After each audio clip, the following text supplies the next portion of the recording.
Virginia Mendoza. Aye. Jaime Fernandez. Mary Claypool. Aye. Sandra Ocampo. Aye.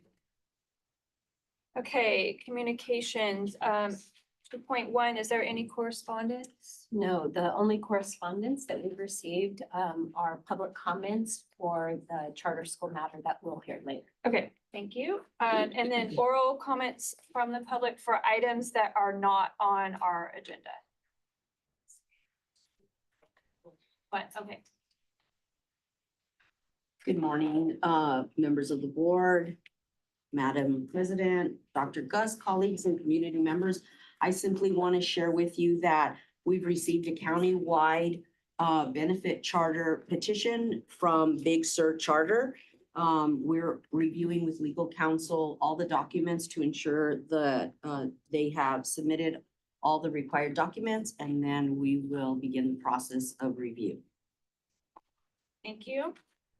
Any other public comments for items that are not on the agenda? All right, thank you. We're going to move on to the consent agenda. Is there any?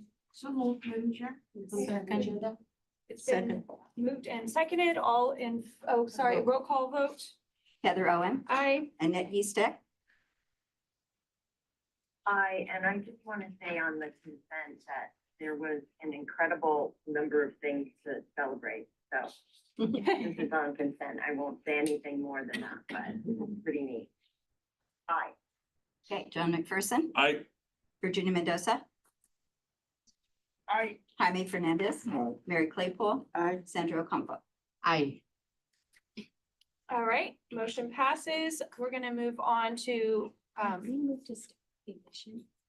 yes, item 4, step, I was headed there right now. So, Staff recognition 4.1. Do you want to do 4.1 right here? Yeah. Okay, 4.1, you make a difference award program, April recipients. Dr. Gus? yes, so we are very, very excited to introduce our new program. So many of you who are in the audience are very well aware of our former Employee of the Month program, where we were recognizing like one employee from each of the various groups on a monthly basis. Well, we have recently shifted that program to a new program called You Make a Difference Award Program, which means we can do this award anytime we want. It doesn't have to be once a month. It could be more than that if we'd like. And it doesn't have to be an individual. It can be an individual, or it can be a group of individuals who have really done some amazing special things around that time period. So we are very excited to introduce to you some of our awardees that we just recognized in this last month from the various programs. And I was looking around the room to see if we have our early learning program here. There we go. There we go. Please stand up and come up to the podium. This amazing team received the You Make a Difference Award program because they recently underwent a review from the National Head Start Reviewers. And I just have to say, these beautiful people right in front of you worked so hard to make sure that the auditors who came in to look into our program, that all T's were crossed, all I's were dotted, and that we are on the right track in serving our students and our families. And the good news is, the auditors sent us a report with absolutely no findings, Wow. only commendations for the amazing team.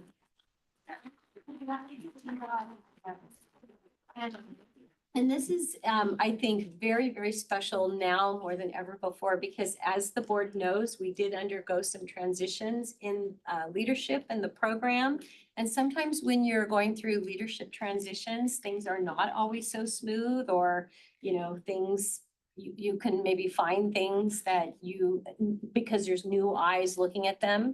But I have to say, even with, prior hiccups, this program is on track. They are still doing amazing work, and absolutely no issues came up during that audit. So we just really want to commend you and congratulate all of you on the great, great work. So one more round of applause. say a few words, but we want to give you a chance. I'll go ahead. Thank you so much. I just want to say that when they came, they did go to almost every one of our centers. The children were just so happy to have the visitors, and so we're very thankful for our new leadership. Our director's not here. She's at another conference, I believe. But thank you so much. We want to really accept this on behalf of the whole program and the amazing staff that we have, but also the amazing families and children that make this work really. We love what we do. We love our families and our community. Thank you. Would either of you introduce yourselves and your position in the program? So I will start. My name is Lorena Carrillo. I am the special needs coordinator for the early learning program, and I've been in this program for 17 years. Hi, my name is Maria Ojeda and I'm the Health and Safety Coordinator and I've been here for 30 years. My name is Petra Sanchez, and I am the Child Development Services Coordinator. And I've been with the Early Learning Program for about 15 years now. But if I can echo what Lorena just mentioned, I would also like to add that it takes a village. It really takes a village to get it all done. And it was so amazing to witness the collaboration among the assistant teachers, the supervisors, the lead teachers, the coordinators, even the maintenance custodials. And I mean, it was just wonderful to see how we just all came together as one and we made it happen. So thank you.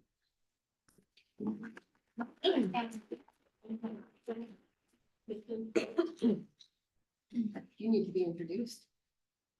With Baby Academy now. That's why you were throwing me off, Dr. Steph. But I want to come back to this team one more time. I don't want to steal any comments from any board members, but I do just want to acknowledge that we also, on our Inside Education recent trip, stopped by our Salinas Child Development Center, and we heard from our early learning staff. And just a reminder, it's early learning because it is state preschool and Head Start funding. We blend and braid our funding, so that's why we don't call it Head Start. We don't call it state preschool. We call it early learning. But we stopped by the Salinas Development site, and that was, I think, our third visit of the day.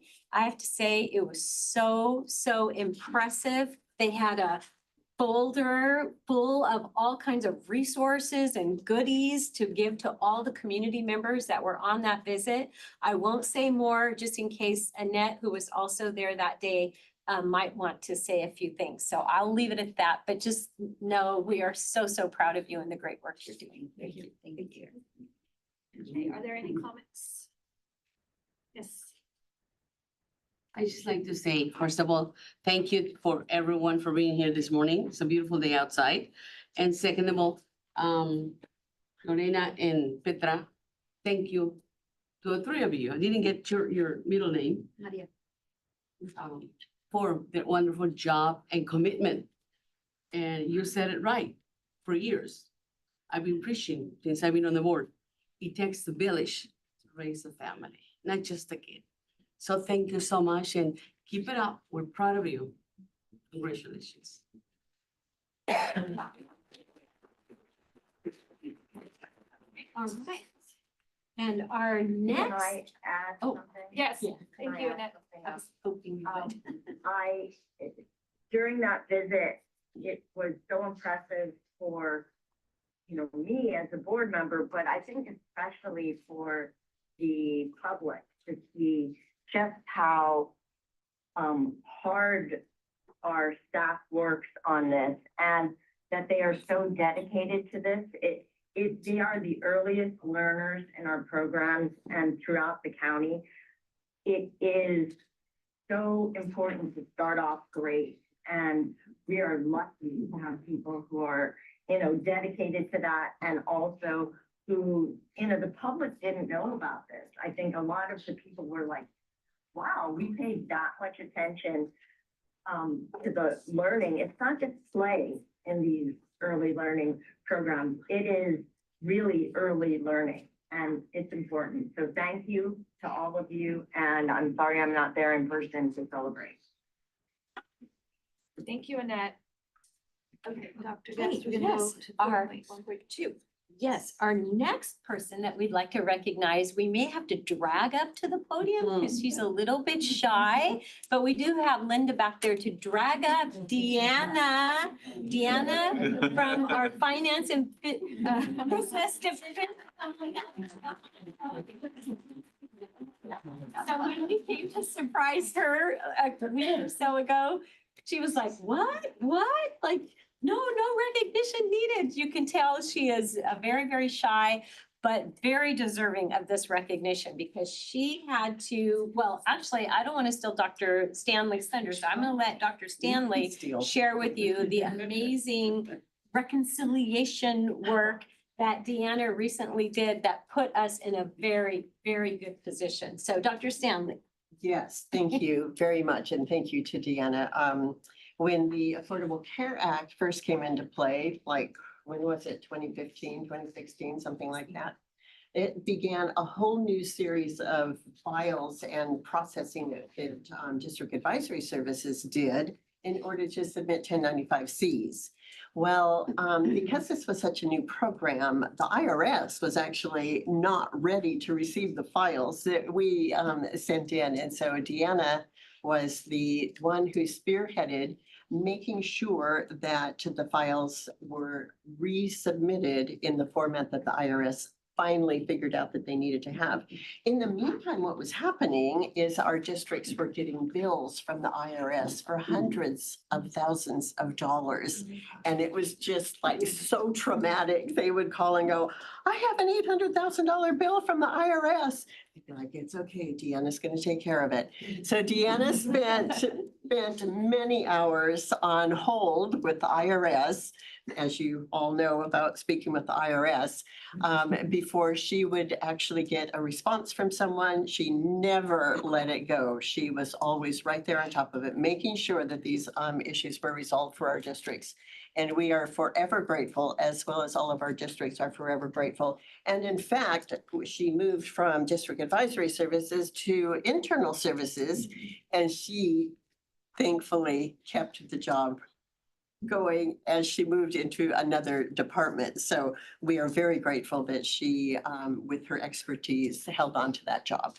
So thank you, Deanna.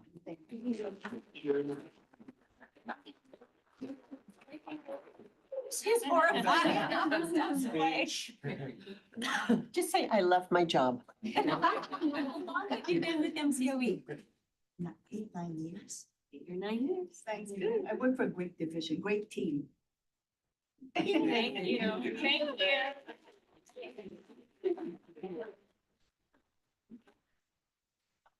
Okay, 1.1.3. Yes, so next we're moving on to our Human Resources Division where we have Christina and Michelle. And I They are think, not able to be here be today. They had here. a scheduling conflict, unfortunately. oh, okay. Well, but we still want to say a few words about them. And then I know Lee would also like to say a few words, but what I want to share is these two amazing credential analysts are, I want to say, best in the state. I don't have a like backup for that, but I think that because we get so many beautiful emails from the districts that we are here to support, saying how these two individuals have helped them get their teachers' credentials cleared.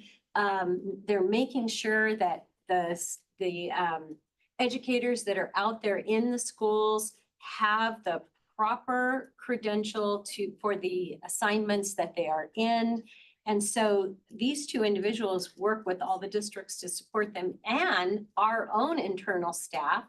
And we recently got an email. So we had already acknowledged them for their amazing, amazing service to the districts and to our charter schools prior to this. But then we recently got an email from CTC saying, hey, we're offering like one-on-one meetings if you'd like to, contact our staff. But we want to acknowledge you because all of these various categories in CalPADS where you need to show improvement in how teachers are assigned and having the proper credentials. All the numbers are going in the right direction. And so even the CTC was giving them kudos as well. And so we're just so, so proud of them. And now let me turn it over to our Chief Human Resources Officer, Lee Butler. Yeah, so Michelle and Christina we call them our dynamic duo. They've been with us for about 8 years, and they had big shoes to fill. They filled Marcia's position, and Marcia had been here for 44 years. And she was very well known throughout the state. They've taken the position and moved it into the 21st century and made things electronic. They are very well known and help provide customer service and knowledge for all of our districts. We have quite a bit of turnover in the districts in the credentials area, and so they provide workshops 3 times a year for the districts. And then they also meet with individual teachers throughout the day. So I'm so proud of them. They're very, very good. For recognizing them. Let's give them a round of applause.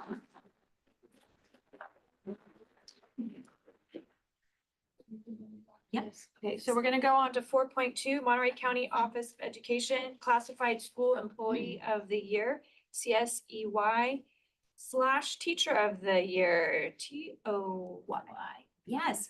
So as you know, every year we run a CSEY and TOY program throughout the county. And the way the program works is every single school district and the County Office of Education as well gets to nominate their nominees for classified. It's 9 categories. Is that correct? Yeah, 9 categories. And for Teacher of the Year, there's Elementary Teacher of the Year, Middle School Teacher of the Year, High School Teacher of the Year, Special Education Teacher of the Year. And then one of those 4 gets acknowledged as the overall Teacher of the Year. And this is a very, very big deal because if they are selected as a winner, then their names get forwarded to the statewide competition, which is also a very, very big deal.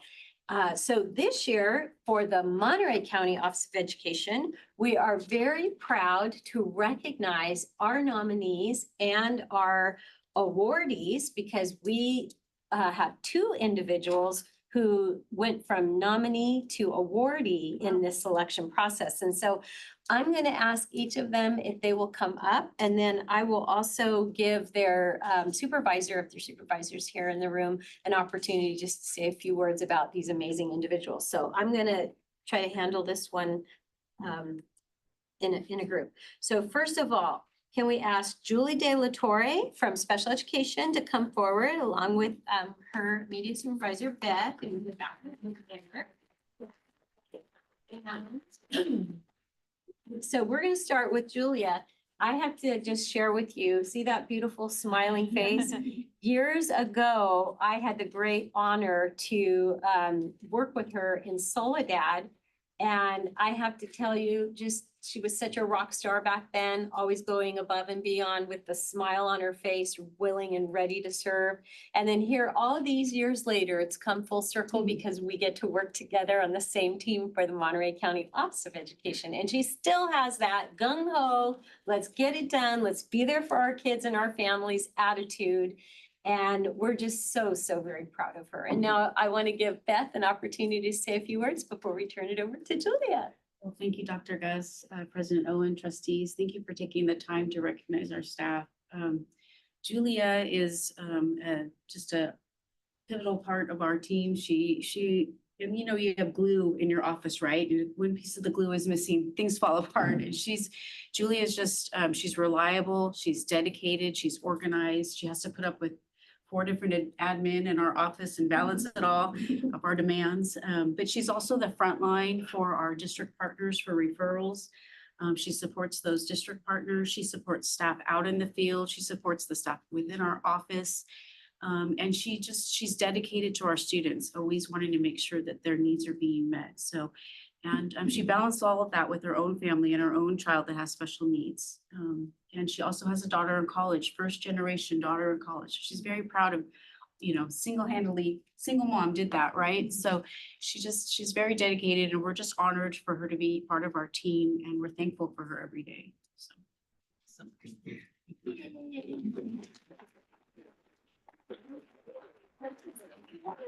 Good morning, everyone. Good morning. I don't want to lose tracks. I'm deeply honored to be recognized as the Administrative Classified Employee of the Year. It's a privilege to support special education's mission, especially the families like mine.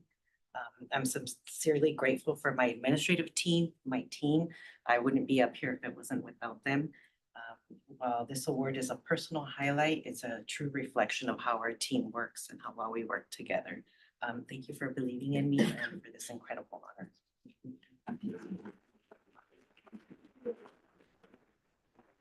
Okay, and I'm not sure if we have our next awardee. Is Mike Perez in here?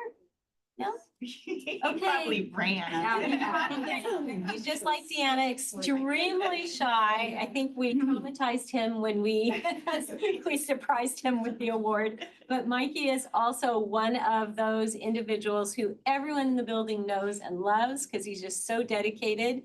Whatever you need done, he's gonna do it and he's gonna do it top quality.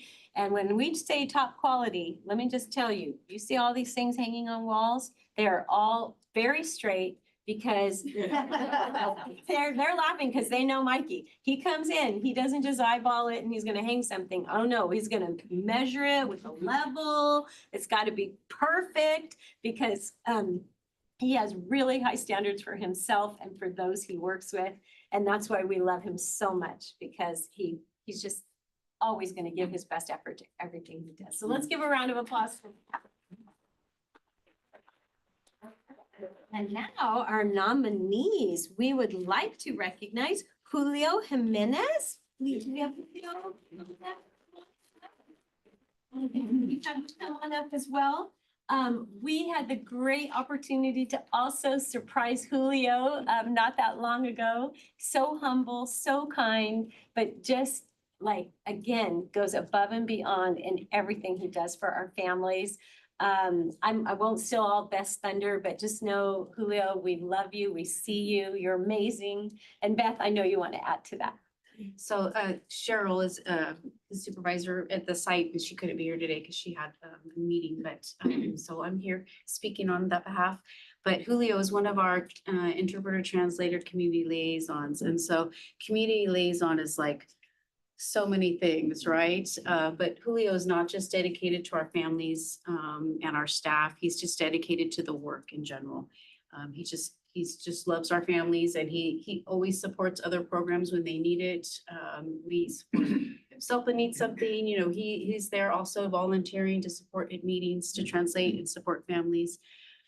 So we just really appreciate your dedication, and he always has one of the nicest guys you ever meet, right? Just a smile on his face and just an overall, just a really good person. And so we're really honored to have him as part of our team. Julio Jimenez, special ed. I've been working for the county for the last 10 years. And I remember when I applied and got the position, I thought it was going to be just a temporary part of my life, but I fell in love with the position, with the families, with the program. And if I contribute a little bit for the parents to feel a little bit or alleviate their life with their special ed kids, I feel good about it to make them understand where they're standing, especially at meetings. And I appreciate the kind words that I have from my boss's boss. And I don't know, it's an honor being thank you. Thank you. And next, do we have Leticia here? Yes, she's right there. You are hiding in the back. Come on up. Come on up. And next, for our Special Education Division, DHH Program Paraeducator, Leticia is winning is our nominee for the deaf and hard, no, sorry, I'm getting it totally wrong here, for our paraprofessional category.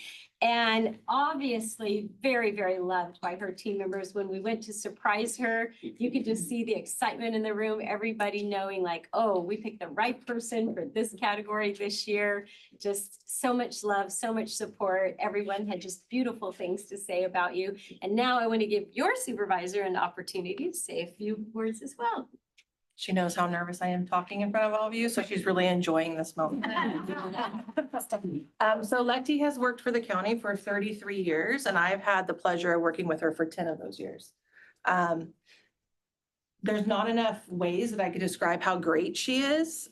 She's organized, she's very clever, she is hilarious. She's reassuring to her new teachers. She helps them learn the ropes. Our teachers who have been there for years always tell her, oh, I don't need another boss. I have you, Letty. So she knows everything. She has this encyclopedia of knowledge in her head that's like invaluable. But the best thing about her is the relationship she builds with our families, because she works with school-age children, but she goes into the homes for the infant program.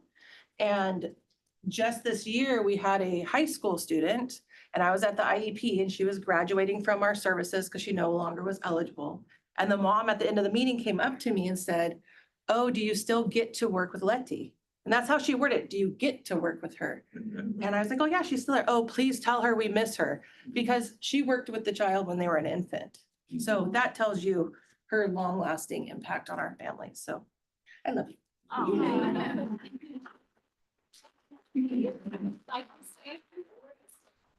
I am greatly honored to be here and to be recognized. 33 years is a long time, but it's been wonderful working for MCOE. And when I came in here, I told one of my friends, I said, this is where I got interviewed 33 years ago. And there was a big panel, so I was very nervous. And here I am again, you know, being recognized. So I'm just very honored, and I'm happy to work for MCOE. Thank you. And our next nominee is Nathan Salcido. Is Nate, I don't see Nathan out there, right? Yes, so Nathan is our custodian at AB Ingham.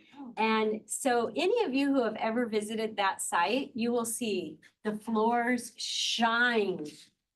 You're not gonna find one thing out of place. That is the cleanest facility you're ever going to enter. And when Nathan every once in a while subs here in our office, this is his attitude. This is why we love him so much. It is the service above self. It is the what can I do for you today? So last time he subbed for us, he came in my office and he said, Deneen, is it okay if I clean the sink in here? I think the sink needs a little bit of attention. I'm like, you're asking me for permission to clean our sink? Are you kidding me? Can I kiss your feet right now? Thank you for cleaning our sink. And just, again, everything he does, he's not gonna just come in and do the quick, easy job because he's subbing. No, he gives that facility that he's working on the same attention that he does in the facility that he works in every single day. He wants things to shine. He wants them to be professional looking. And we just think he's a rock star. I don't know if you want to add anything to that, Beth, but we love Nathan.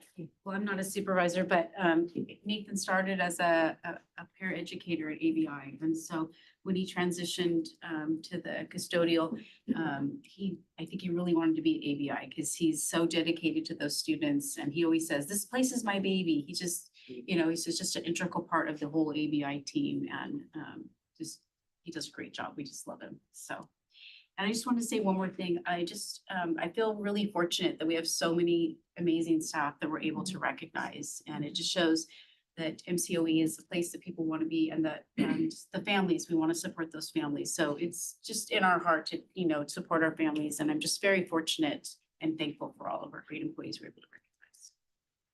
Thank you, Beth. We have one last person we're recognizing, and that is Heather. Forgot about the teacher. Yeah, Heather Sang, our special education teacher from Gavilan in King City. Also, just, oh my gosh, such a rock star in so many ways. You could see how beloved she is by all of her team members and the children. When we went down to do her recognition, the kids were just like, we can't let go of her. We're so happy for her, so proud of her. It was beautiful. And I'm guessing we don't have her here today No, because King City's a too little bit committed, far very away. committed to not be in our classroom, but Heather is just, she's a very solid, she's, you know, been at Gavilan, I'm not sure how long, but longer than I've been around. Yeah. She works with our preschool TK students with special needs at Gavilan. She's just a lovely person. She's always calm, even when you go in her room and you're like, oh my gosh, she's just calm and going through her schedule and working with her students. And she's just an amazing teacher. She's just a lovely person, but she also is very committed to the community outside. She does a lot with her community. I don't know if you want to add. 'cause you know a I little would love bit. to, yeah. She runs and has run for over 20 years a Solid Rock Youth Group in town for middle school to high school kids. And so that's every Wednesday, the kids come and she runs a program for them. And then in the summer, she does a summer program for all ages of kids. So she's really involved. She just loves children and really And involved. you can in- see that every day on her face. She's She's just passionate. Mhm. Yeah. She's a great human being. So let's give a round of applause.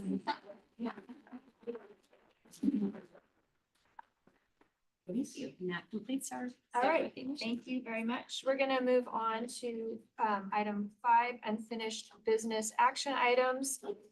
5.1, public hearing and board action in accordance with California Education Code sections 47605, 47605.5, and 47607. And board policy 0420.42 on the matter of Open Door Charter Schools petition for a renewal of its charter. This is a timed item and we're a little late, that's all right.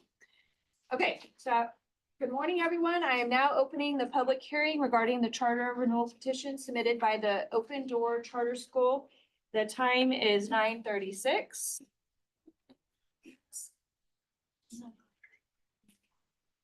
As stated, the petitioners are asking the board to approve the charter renewal petition for a 5-year term from July 1st, 2026 to June 30th, 2031. In accordance with the Education Code, the board is holding this public hearing to grant or deny the Open Door Charter renewal petition. The format for today's public hearing is as follows. A, county staff will be given up to 10 minutes to present the staff report, including their recommendations and findings to the board.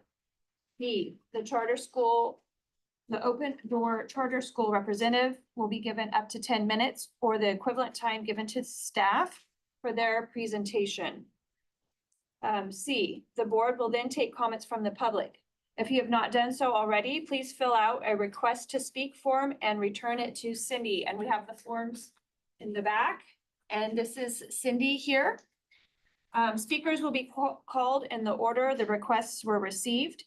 3 names will be called at a time. Please come forward and be ready for your turn to speak. If someone else has already said what you would like to say, please consider foregoing your turn to speak or just stating that you concur with the previous speakers. We ask that the public refrain from any applause or interruptions to minimize disruptions for the speakers. Public comment for this matter will be limited to a total of 2 minutes per speaker. D, after public comment, the board will then have an opportunity to ask clarifying questions of the county staff and or the Open Door Charter School staff. E, thereafter, the board will deliberate and take action to grant or deny the Open Door Charter Schools renewal petition in accordance with the Education Code. I will then close the public hearing. All right, county, you're already there. Great. Today, I'm going to summarize the staff report of findings, which you've all received, which was published 15 days ago. And so I'm going to give you some background regarding Open Door Charter. They submitted their renewal to the county office and county board on November 17th, 2025. They are a locally funded dependent, and dependent is in quotes because that's not a term that is recognized by law, but it is recognized by us in talking about them being locally funded and that they are operated by the Monterey County Board of Education. They serve students from ages 16 and older. The charter school operates primarily as a non-classroom based countywide charter school that offers independent study. And this is new in terms of all of the information that we've ever shared in terms of a charter renewal. The charter school, Open Door Charter School, has a dashboard, alternative school status, DOS. And so that will factor into part of the recommendation for renewal. There are 2 renewal criteria by law.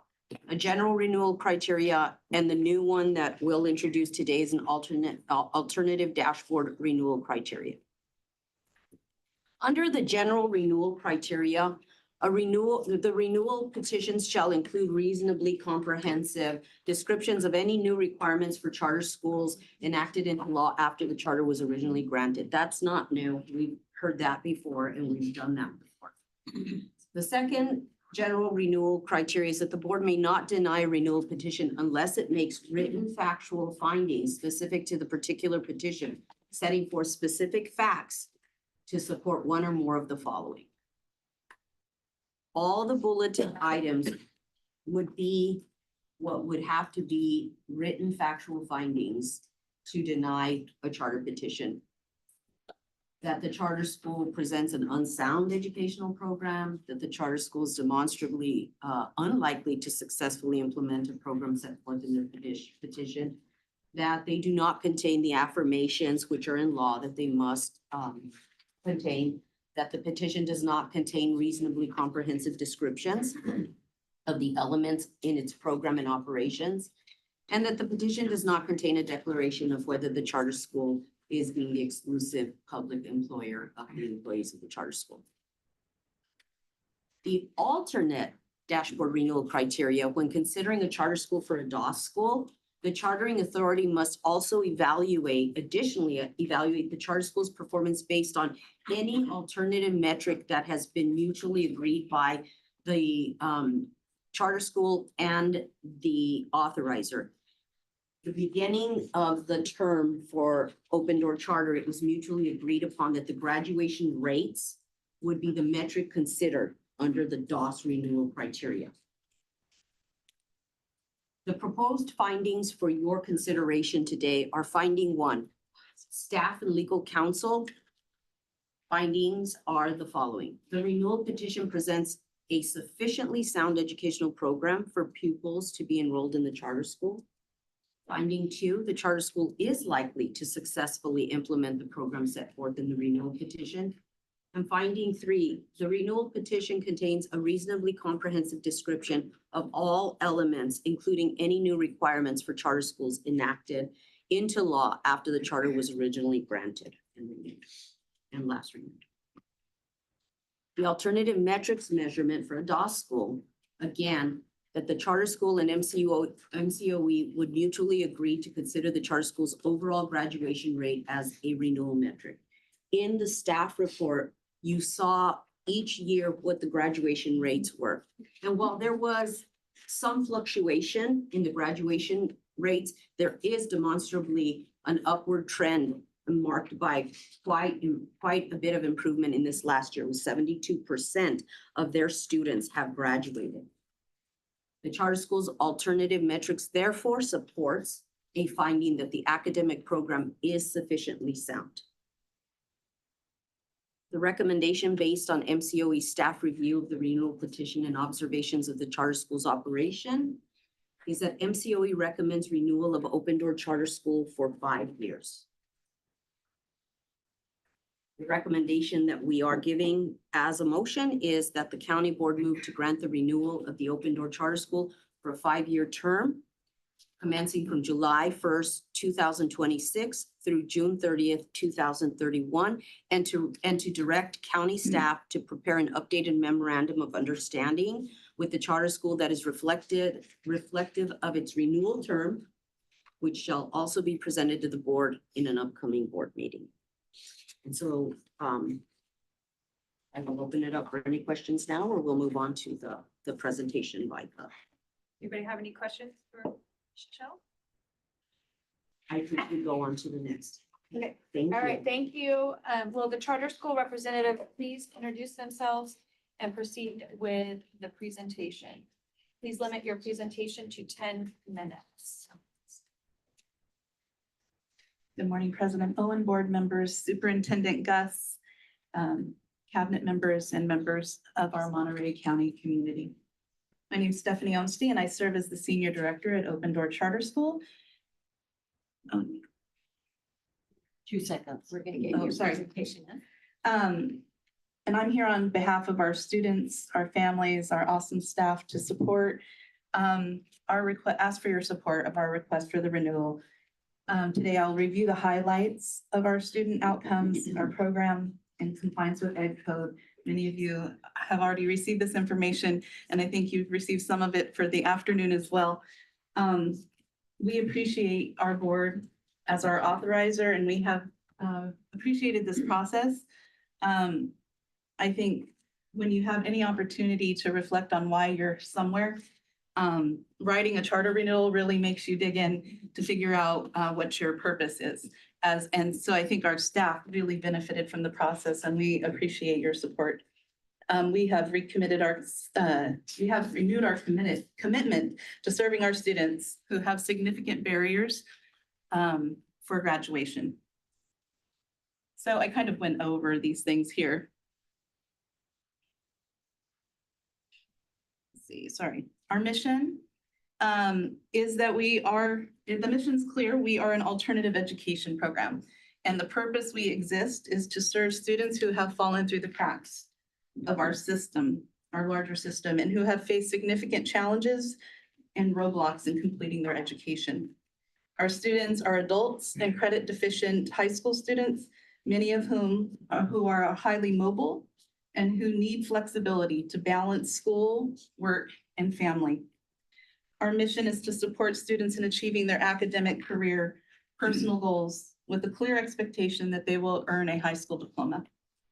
In our very personalized settings, we're able to complete an individual plan for each student, and they are actively involved in that process. We provide academic support, career guidance, and this is done in a very safe, supportive environment. We provide access and stability and a unique pathway to our students to support our vision.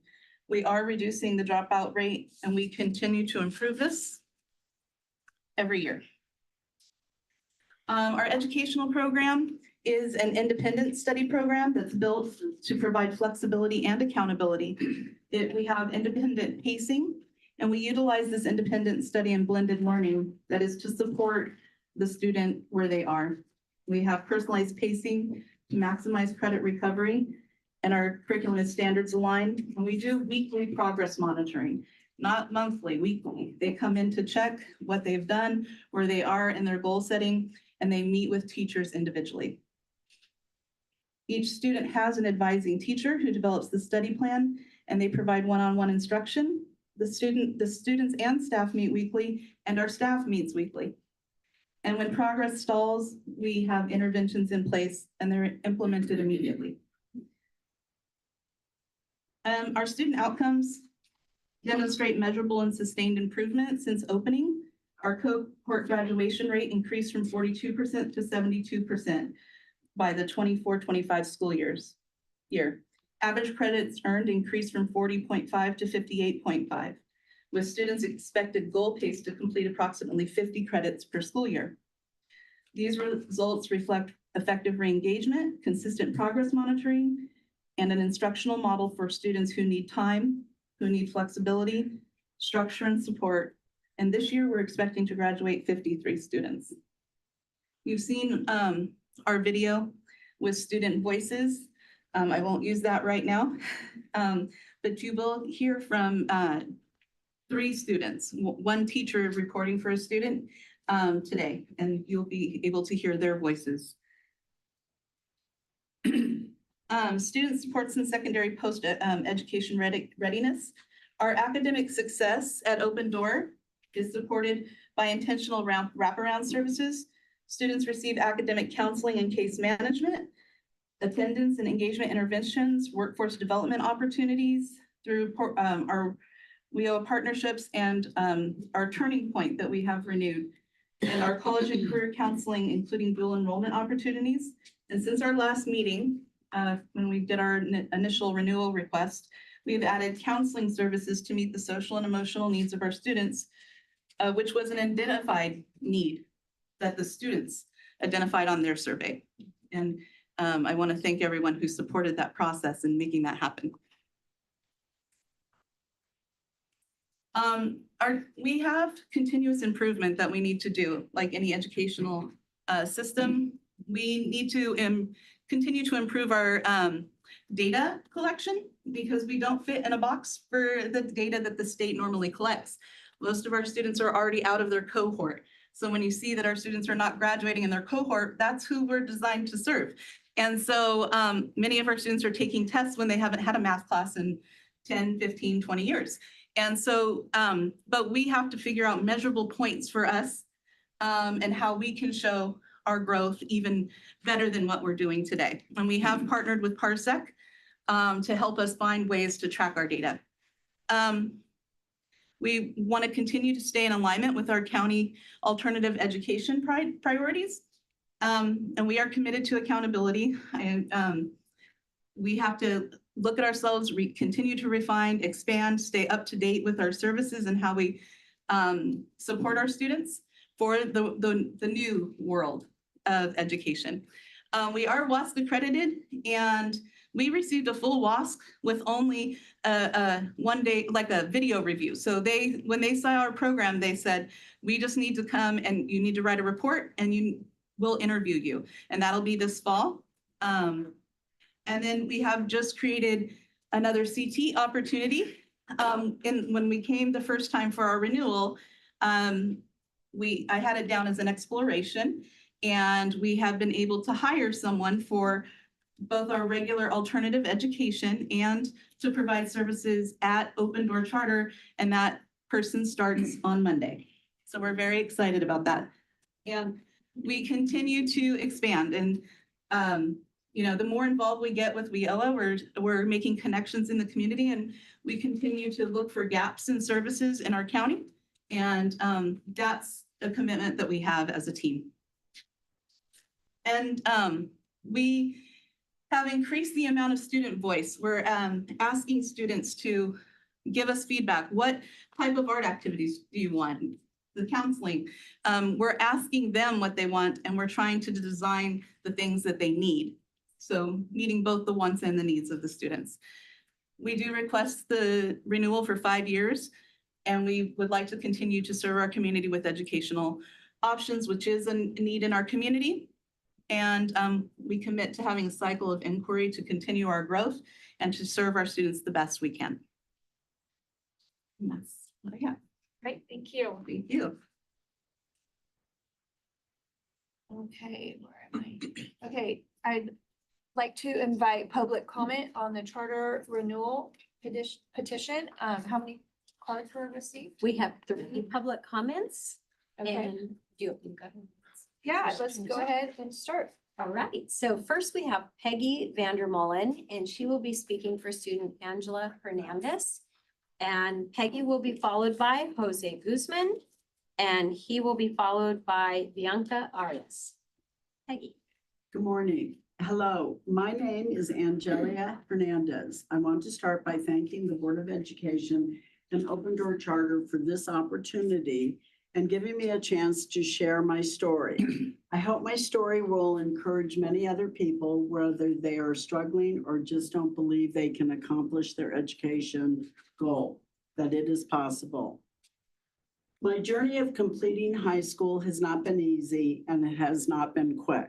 It included being a young mom at 14 years old, dealing with homelessness with my single mother and 5 brothers and sisters. And then I ended up in foster care at age 17. Through all of this, I still decided I wanted my education. I am grateful for Open Door and all the teachers who never gave up on me every time I decided to come back. And let me say, I came back more than 2 times as life's obstacles kept knocking at my door.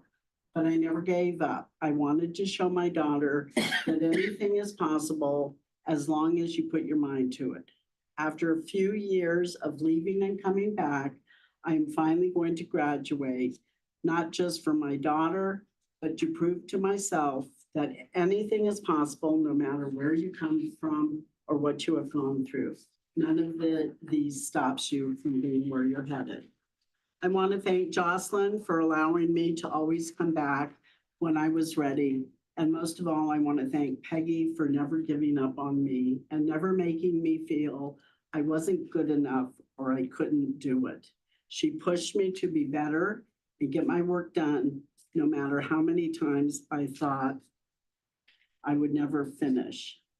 I'm going to jump to the last paragraph. Thank you once again to the board for supporting these programs that help students complete their education. Thank you to the Open Door staff for being wonderful and patient. Thank you. And Peggy, can we have a copy of the written comments? Sure, right now. Yeah. And next we have Jose Guzman.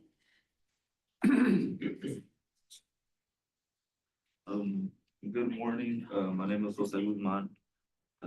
Thank you for giving me a turn to speak today. I dropped out of high school to work. At the time, I felt like I needed money more than the school, but later I realized that a lot of opportunities require a GED or a diploma, especially if I want to join an apprenticeship program or further my options and career path. That made me want to join the Open Door Charter program to complete my studies. Being at this school has helped me grow in different ways. I've become more focused and aware of how important education is for my future. I try to stay on top of my work. If I don't understand something, I can ask for help or get a clear breakdown. My teacher, Ms. Deb,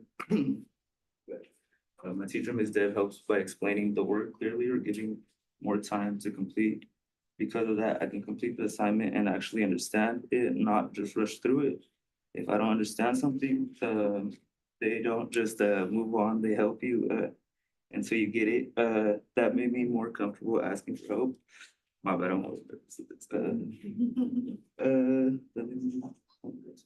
this school has given me a good environment. The teachers and the staff help you to keep going, and being around the other students who are also trying to finish school motivate you too. This program is beneficial for my future. It gives me more long-term opportunities and adds to my credentials. Having a GED or diploma will help me qualify for different career or apprenticeship programs I may want to pursue. I want to thank the teachers, staff, and administration for their support, and thank the board for continuing to support this program and giving students another chance. That's all.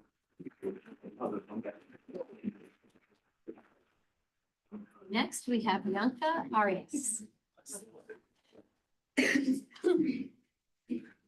Hi, my name is Bianca Arias, and I'm honored to share my story and expressing my gratitude to our Open Door Charter for helping me accomplish graduate high school.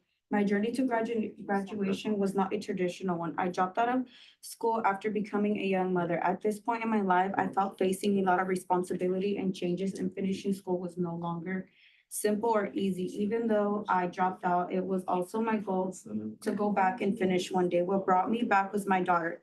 I made the decision to return to school because I wanted to prove not only to myself, but also to my daughter, no matter how hard life gets, it is still possible to keep going. I wanted her to grow up seeing education matter and obstacles do not define your future. Open Door Charter gave me the opportunity to achieve that goal.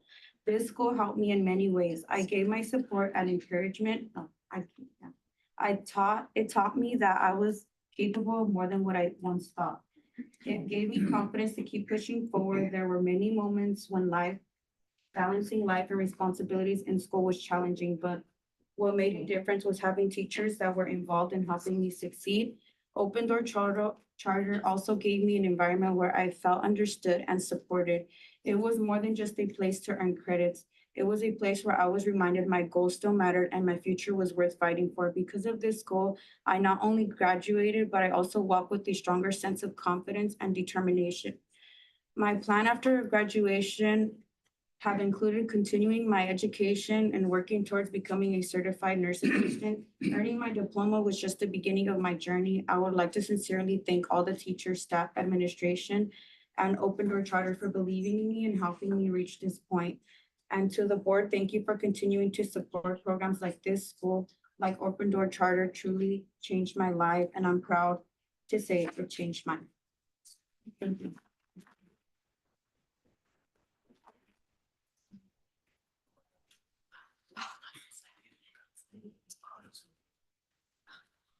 Do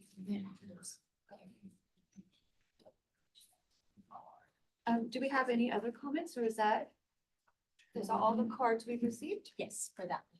Okay, great, thank you. This concludes the public comments on the charter renewal petition.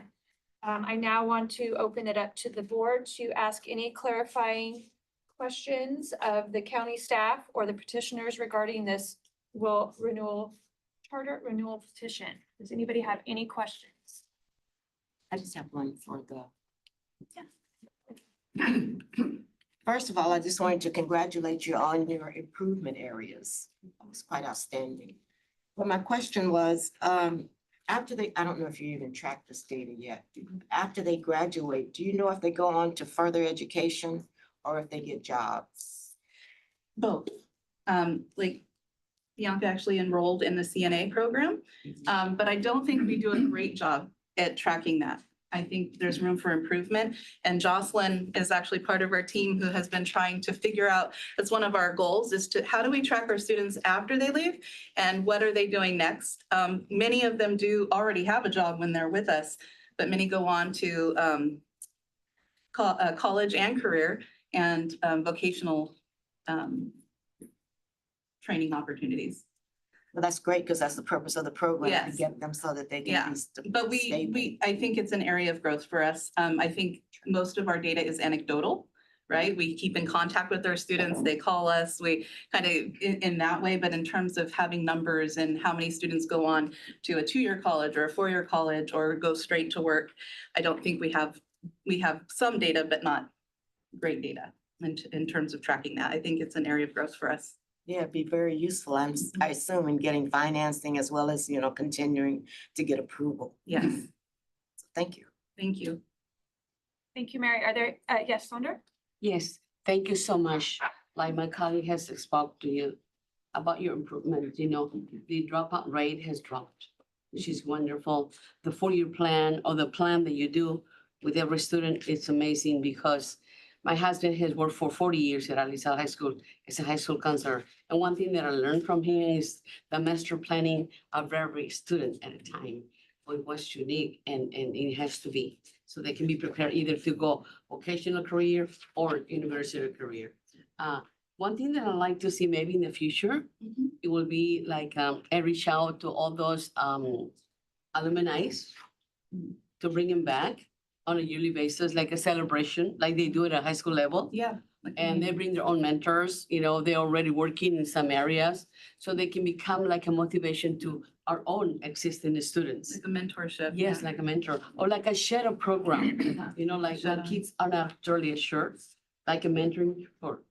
And what the best that they already exited your shadow door school system.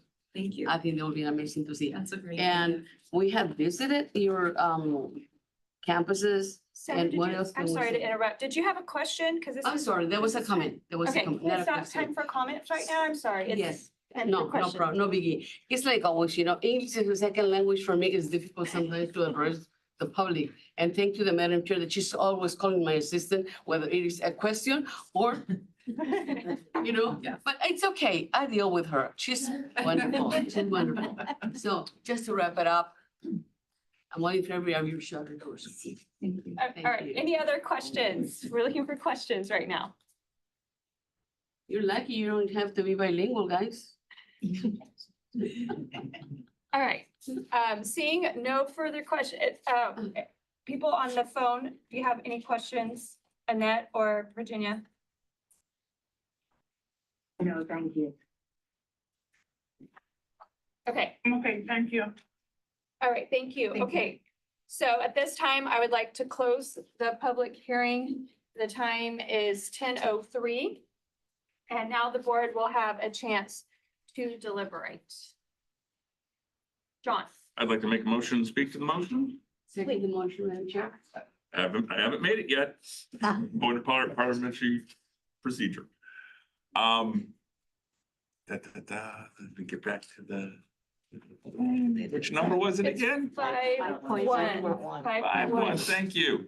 I move that the Monterey County Board of Education grants the renewal of the Open Door Charter for a 5-year term from July 1st to 2026 to June 30th, 2031, and directs MCOE staff to prepare an updated memorandum of understanding with Open Door Charter that is reflective of this renewal term, which shall be presented to the county board for review and approval at an upcoming meeting. I was on the board when we first approved the charter. I am so very happy to see, it's been a bit of a voyage of discovery, but I'm so very happy to see where the program is. The only thing I'd like to see improved is more students. But that's what the next 5 years, in my opinion, is for. So I make the motion to approve.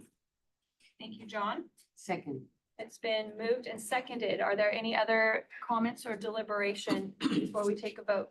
My next comment will be, whatever he added to that, totally agree.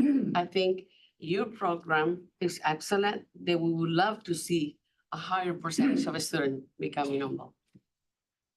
Thank you.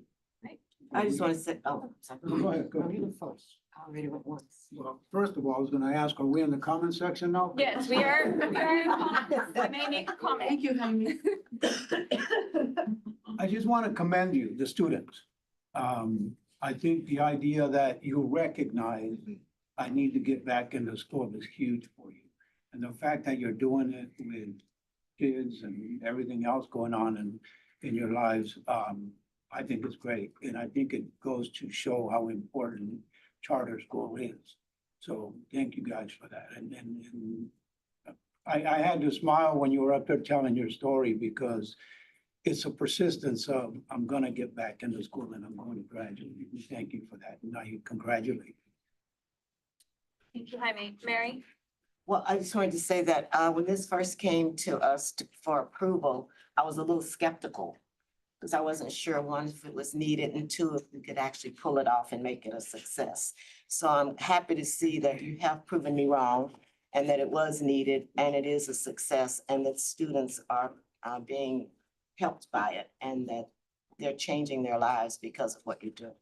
So it's always nice to see when people have a second chance and there's a place for them to go and resources to help them get where they want to be. So thank you very much.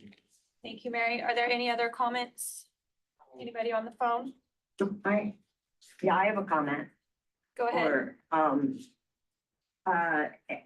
It's so great to hear the success.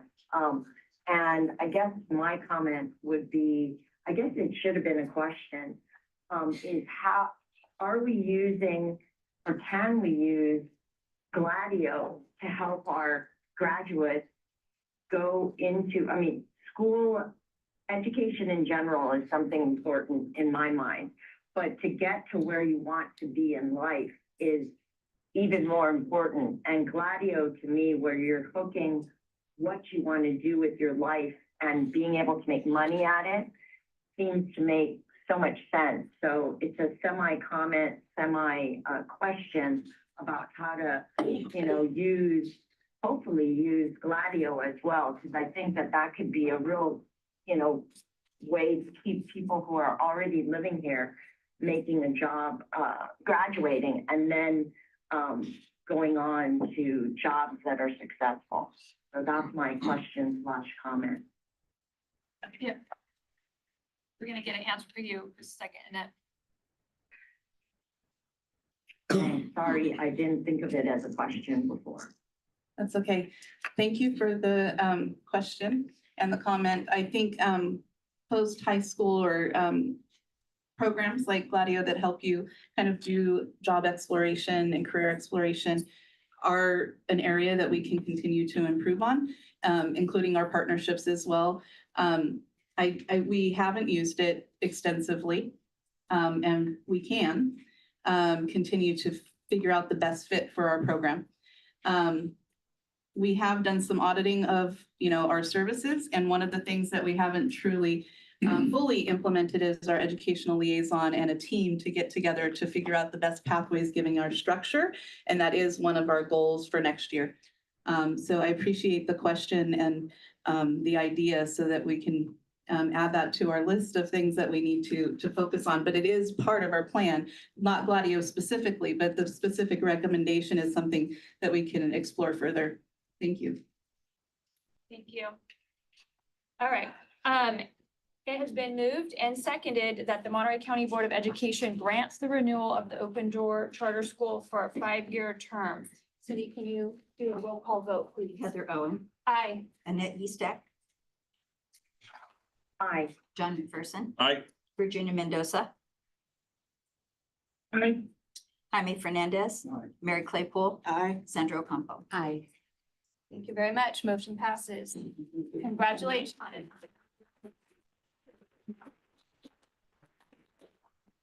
Thank you so much for being here today and showing your support for the school. Thank you. Miss Angela? One. Okay, that's another time certain. Time certain. Okay. We're moving on to item 8.1, public hearing in accordance with California Education Code Section 47605 and 47607 and Board Policy 0420.42 on the matter of Bayview Academy Charter Schools petition for renewal of its charter. It's item 8.1. I have here. Okay. Open here. Do I need to open it before she starts? Okay. I'm now opening a public hearing regarding the charter renewal petition submitted by the charter school. The time is 10:10. Okay. Thank you. Thank you. Good morning, trustees, Madam President Owen, colleagues, Dr. Gus, and community. Bayview Academy is a charter school that is currently authorized by the Monterey County Office of Education. The petitioners submitted a renewal petition on February 17th, 2026, requesting the board to approve a 5-year term from July 1, 2026 through June 30th, 2031. The Education Code requires that the board hold a public hearing within 60 days of receiving a charter renewal petition, which is the reason why we are here today. I would like to note before we begin that Bayview Academy has been recognized by the California Department of Education as a middle performing charter school. I've got your binders and the electronic version of the charter that will be distributed to you today. And we're ready to begin. All right, thank you. So we've already read the format. We're following the same format. Public comment will be 2 minutes. If you haven't filled out a public comment form, they're in the back and you can hand them to Cindy.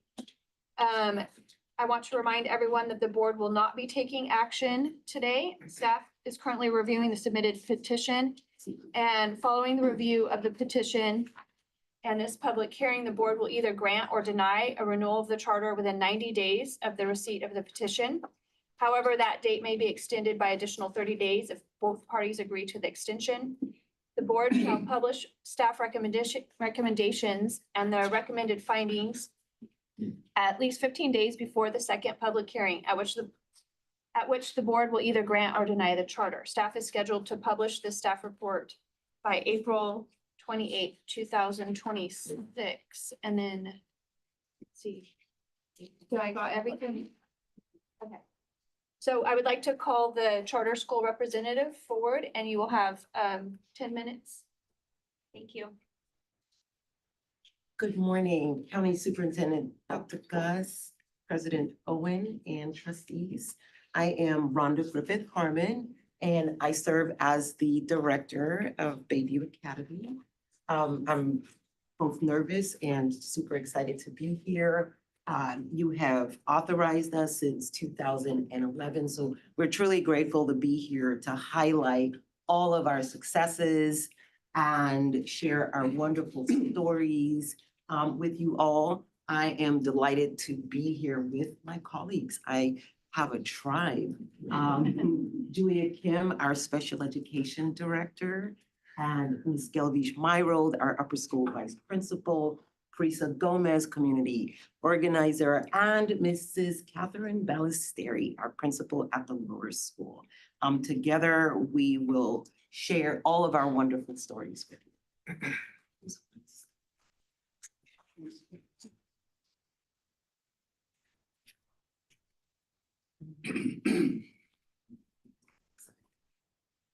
14 years ago, the doors of Bayview Elementary School closed, but thanks to a devoted group of parents, teachers, and community members, the doors of Bayview Academy opened.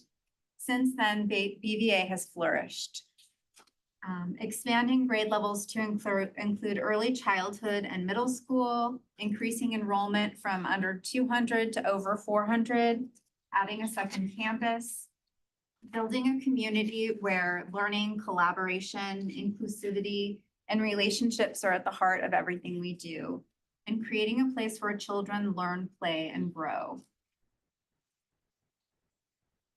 BVA serves approximately 450 students in grades TK to 8, welcoming students from across Monterey County. We're proud to serve a diverse population with demographics that closely mirror those of our community, including a diverse staff with 19 bilingual team members. In keeping with our mission to support equity, our admission lottery gives preference to historically underserved students. BVA's percentage of students with disabilities is higher than the average California charter school. Because inclusion isn't just a policy for us, it's a core value. We actively promote a supportive environment where every student, regardless of background, feels seen, heard, and valued.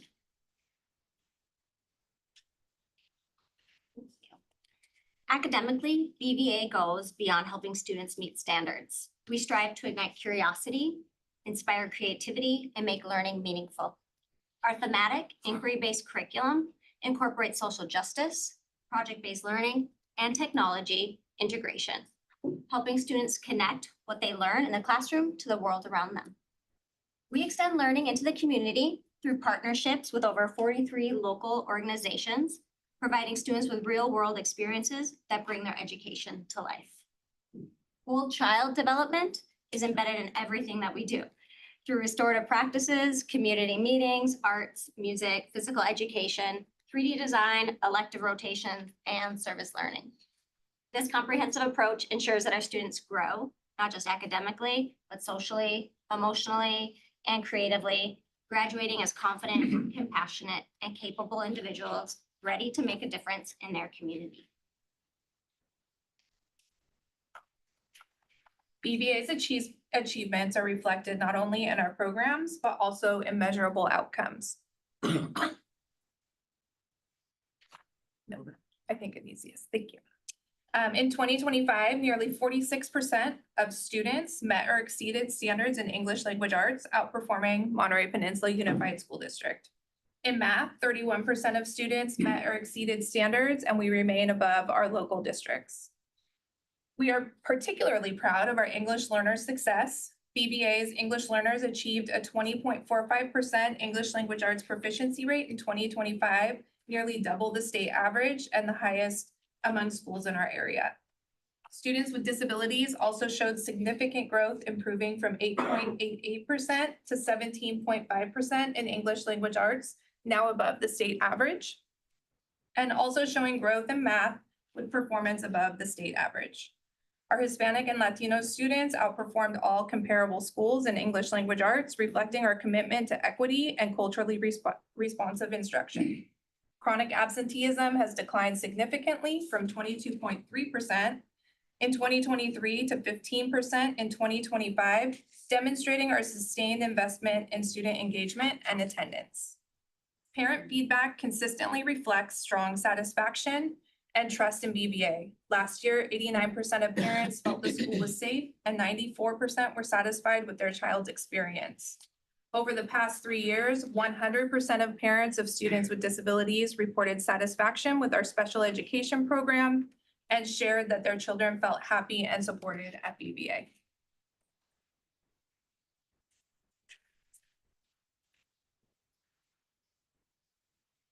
Well, we have approximately 450 students total. Our enrollment is spread across 2 campuses, giving each site a smaller, close-knit community feel. Students, families, and staff know each other by name. Connections are personal, and everyone feels seen and supported.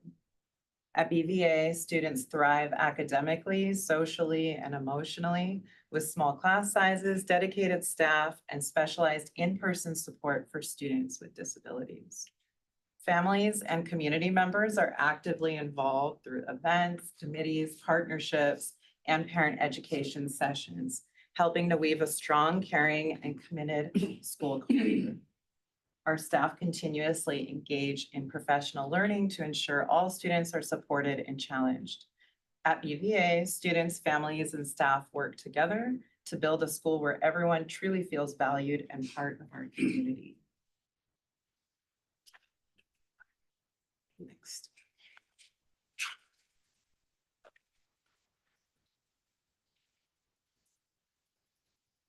We also remain in full compliance with all legal requirements and operate under multiple layers of oversight, including California Department of Education, MCOE, the Sonoma County Charter SELPA, our Charter Safe, and YMC is our provides legal oversight to our charter school as well, and of course, our board of directors. Regarding special education compliance and monitoring, BVA has consistently received the highest rating of meets requirements during our annual determination, placing us in very good standing in the state. We have also consistently received clear audits and positive feedback from the annual monitoring visits conducted by MCOE and our external partners. When specialists from our SELPA visited, they described our school as unlike any school they had ever seen, praising our welcoming front office team members, the strong relationships between students and staff, joyful teachers, engaged families, innovative classroom practices, and a culture of community with high expectations. They called it a truly incredible and very special place. While we have, you've already. Once again. Our record in academic growth, operational integrity, fiscal responsibility, and community investment demonstrates that we are ready and well-positioned to continue serving families across Monterey County. We're very proud to share that BVA met 100% of our local indicators for 2025, a reflection of our commitment to ensuring that every student has access to credentialed teachers, high-quality instructional materials, and a safe, modern learning environment. BVA has met all statutory requirements for renewal, and we are excited to continue providing a caring, inspiring, and high-quality educational experience for every student we serve. We want to thank MCOE for your partnership in supporting the students of our county and our community over the past 14 years. It has been an honor to grow alongside you all, and we look forward to continuing that partnership over the next 5 years as we build on the strong foundation we have created together. We do have a wonderful video to share with you before we go. Oh. Yeah, click on it. I don't know how to play it. Yeah. Let me see if I can comment. Yeah. We're out of time. Are we out of sorry. time? Yeah. Thank you so much. Sorry. Thank you. Thank you. Okay, so thank you. At this time, I would like to invite public comment on the charter renewal petition. How many speaker cards? We have 3 speaker cards, or sorry, 4 speaker cards, and we have also received one. Well, can I do the written comment first? Sure. Okay, so written comment, we received a letter from Teresa Rainey, teacher consultant from Central California Writing Project, UC Santa Cruz. And so I'll read 2 minutes into the record. Are we ready, Cindy?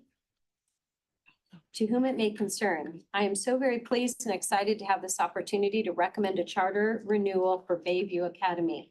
I had the very good fortune of working with upper school teachers during the 25-26 school year as a teacher consultant through the Central California Writing Project, UC Santa Cruz. During this time, I was deeply impressed by the powerful thematic units and focus on rigor, all within a supportive and collaborative learning community. Rigorous thematic instruction. Thematic units have been designed for BVA teachers for maximum engagement and deep content learning. Students design and build model roller coasters as a demonstration of their understanding of force and motion. They also design and present their own exoplanets. In 5th and 6th grade classrooms, you will encounter many hands-on inquiries and projects from mini terrariums and fungi experiments to student-designed and engineered solar ovens and ROVs. These are but a few of the fabulous projects with which students engage. Teachers seamlessly incorporate California content standards to drive purposeful research and exploration of big ideas related to the ending projects. Reading instruction focuses on inferential thinking for literary analysis, along with practical experiences with note-taking and summarizing informational texts. Students learn to write for specific literacies, ranging from sonnets to historical arguments. Students have extensive practice with the claim, evidence, reasoning, writing experiences that are so important to both scientific literacy and informed civic engagement. All teachers have put considerable time and focus into understanding the specific grade level demands of the Common Core state standards. Teachers critically analyze student work against Common Core standards, constantly striving for continued progress in student learning. Teachers use articulation as a means of leveling up the instruction that students receive as they progress through the grades. And I'm out of time. There's one more paragraph, but the whole letter will be included in the record. Okay, the next letter of support for Bayview Academy. Are we ready, Cindy? Yeah. This one is coming to us from Novo Romero. Dear members of the Monterey County Board of Education, I'm writing to sincerely ask that you renew Bayview Academy's charter. I'm the parent of 2 children who have attended Bayview Academy since 2022, and I cannot say enough about how much this school has meant to our family. As a parent, finding the right school year for your child is one of the biggest decisions you make, and Bayview has been such a positive, supportive, and caring place for both of my children. When I was first trying to enroll my son in school, I felt overwhelmed. There was so much to figure out, and because of his age and birthday, enrolling him in TK at our neighborhood public school was not an option. Bayview Academy gave us that option. They welcomed us, answered my questions, and helped guide me through a process that felt very intimidating at the time. That kindness and support made a lasting impression on me. My son started in TK in 2022 and absolutely thrived. His teachers and the staff gave him such a strong start, both academically and emotionally. He became confident, excited about learning, and so much more prepared than I ever expected in TK. By kindergarten, he was already reading Frog and Toad books and doing incredibly well in all subject areas. Now that he's in 2nd grade, Bayview continues to go above and beyond to make sure he feels challenged and is learning at the pace that is right for him. He's even part of the advanced math club that meets weekly. It has been such a joy to watch him grow, and I truly believe Bayview played a huge role in that. What I appreciate so much about Bayview is that it is not just a school focused on academics, although my children have done very well there academically. It is also a place that cares about the whole child. The school offers art, music, field trips, book fairs, and family events that make learning fun and make families feel connected. It feels like a real community. The staff communicates well with parents, encourages involvement, and creates an environment where children feel known and cared for. As a parent, that means everything. I'm out of time. There's 3 more paragraphs, but the whole letter will be included in the record. The next public comment comes from, Phoebe Smith. And Phoebe Smith is from Restorative Practices Integration Associates. Bayview Academy Renewal Charter 2026 through 2031 Letter of Support.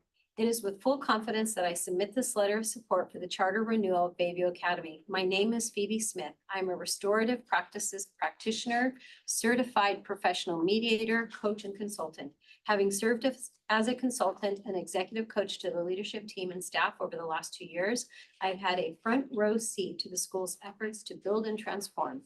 From the beginning of my consultancy with Bayview Academy, members of the leadership team and staff have shown a deep commitment to build a community rooted in restorative practices, fostering a culture of care, a deep sense of belonging and equity.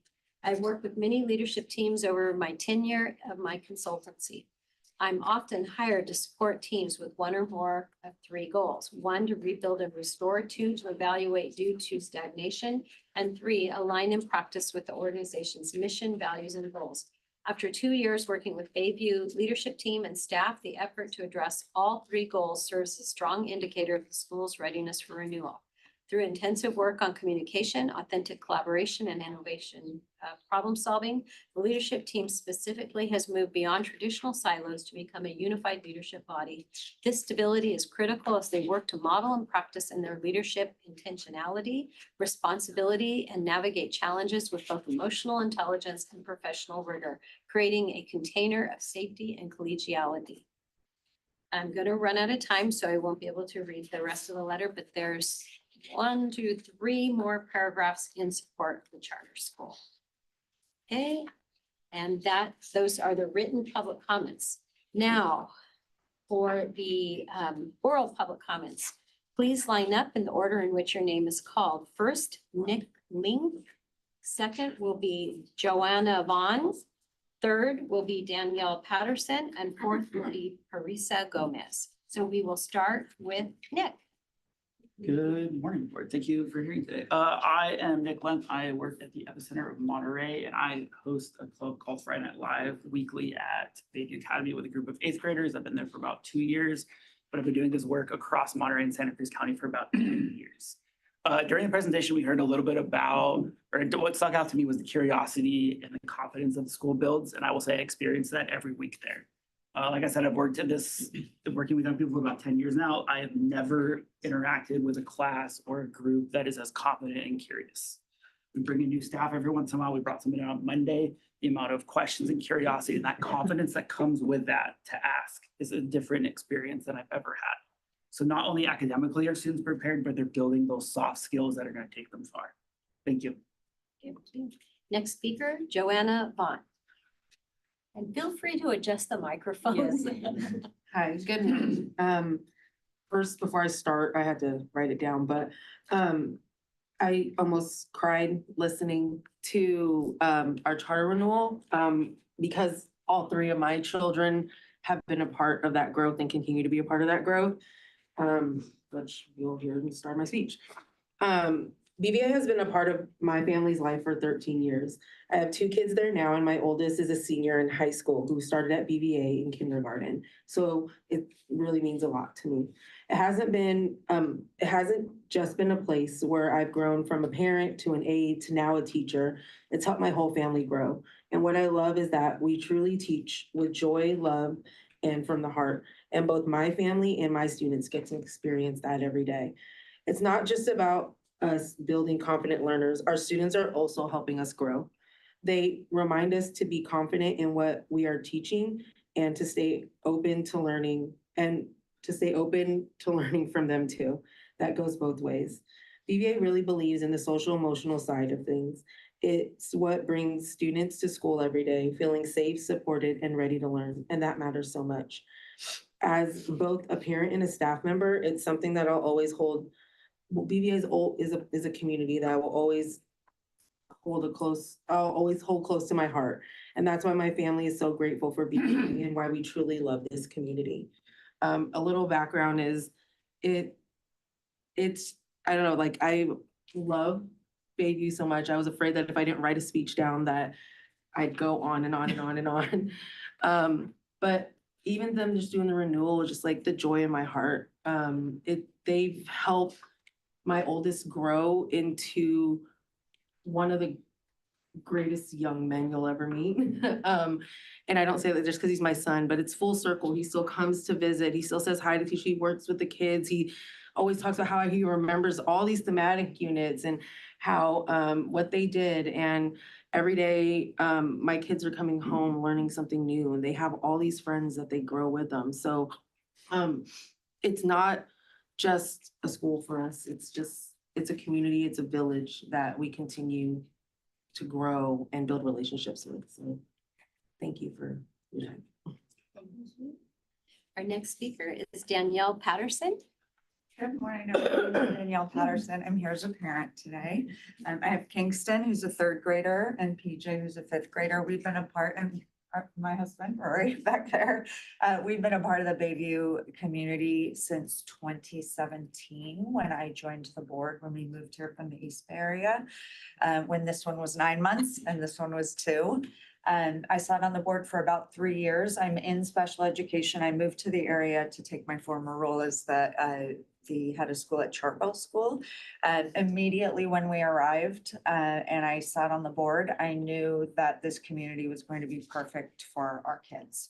Coming from the East Bay, we wanted them to be in a community where they would see kids that look like them, where they would be developed as whole humans, where they would be able to experience education in a small community.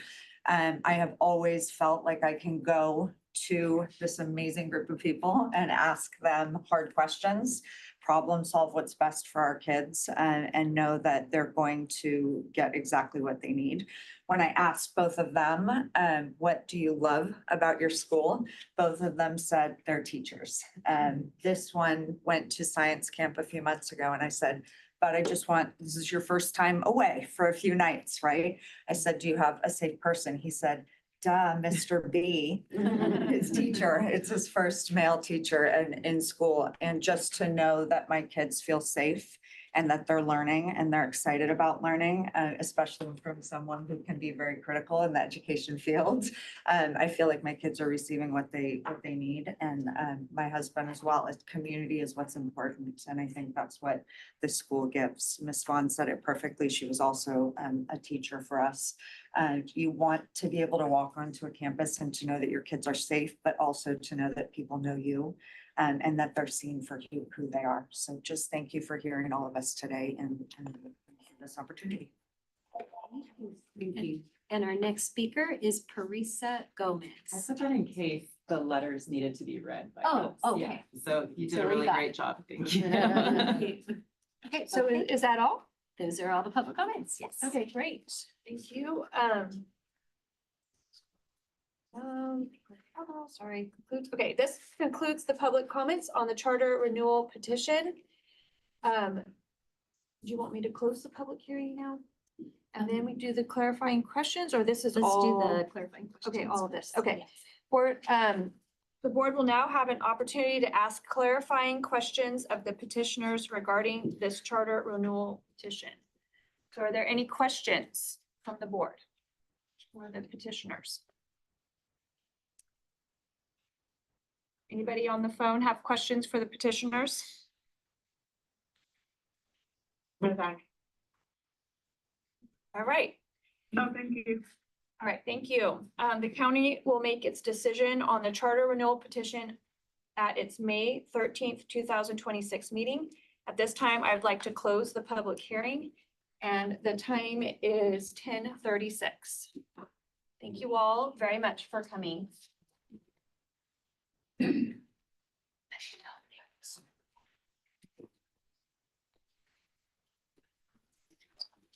Right, 10:35 is our next. Can we take a 5-minute recess? Yes, we can. Thank you. We're gonna take a 5-minute recess.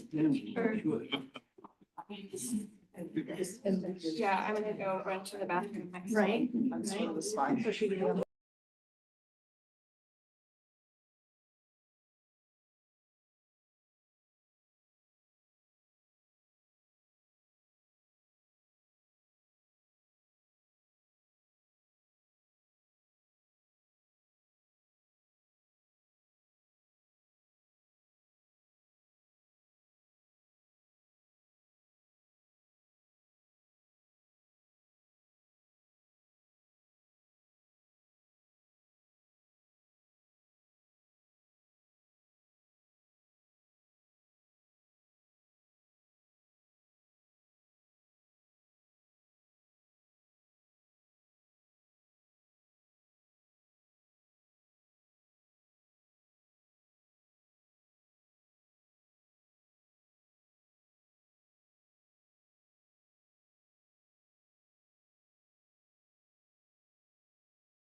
I got a jacket.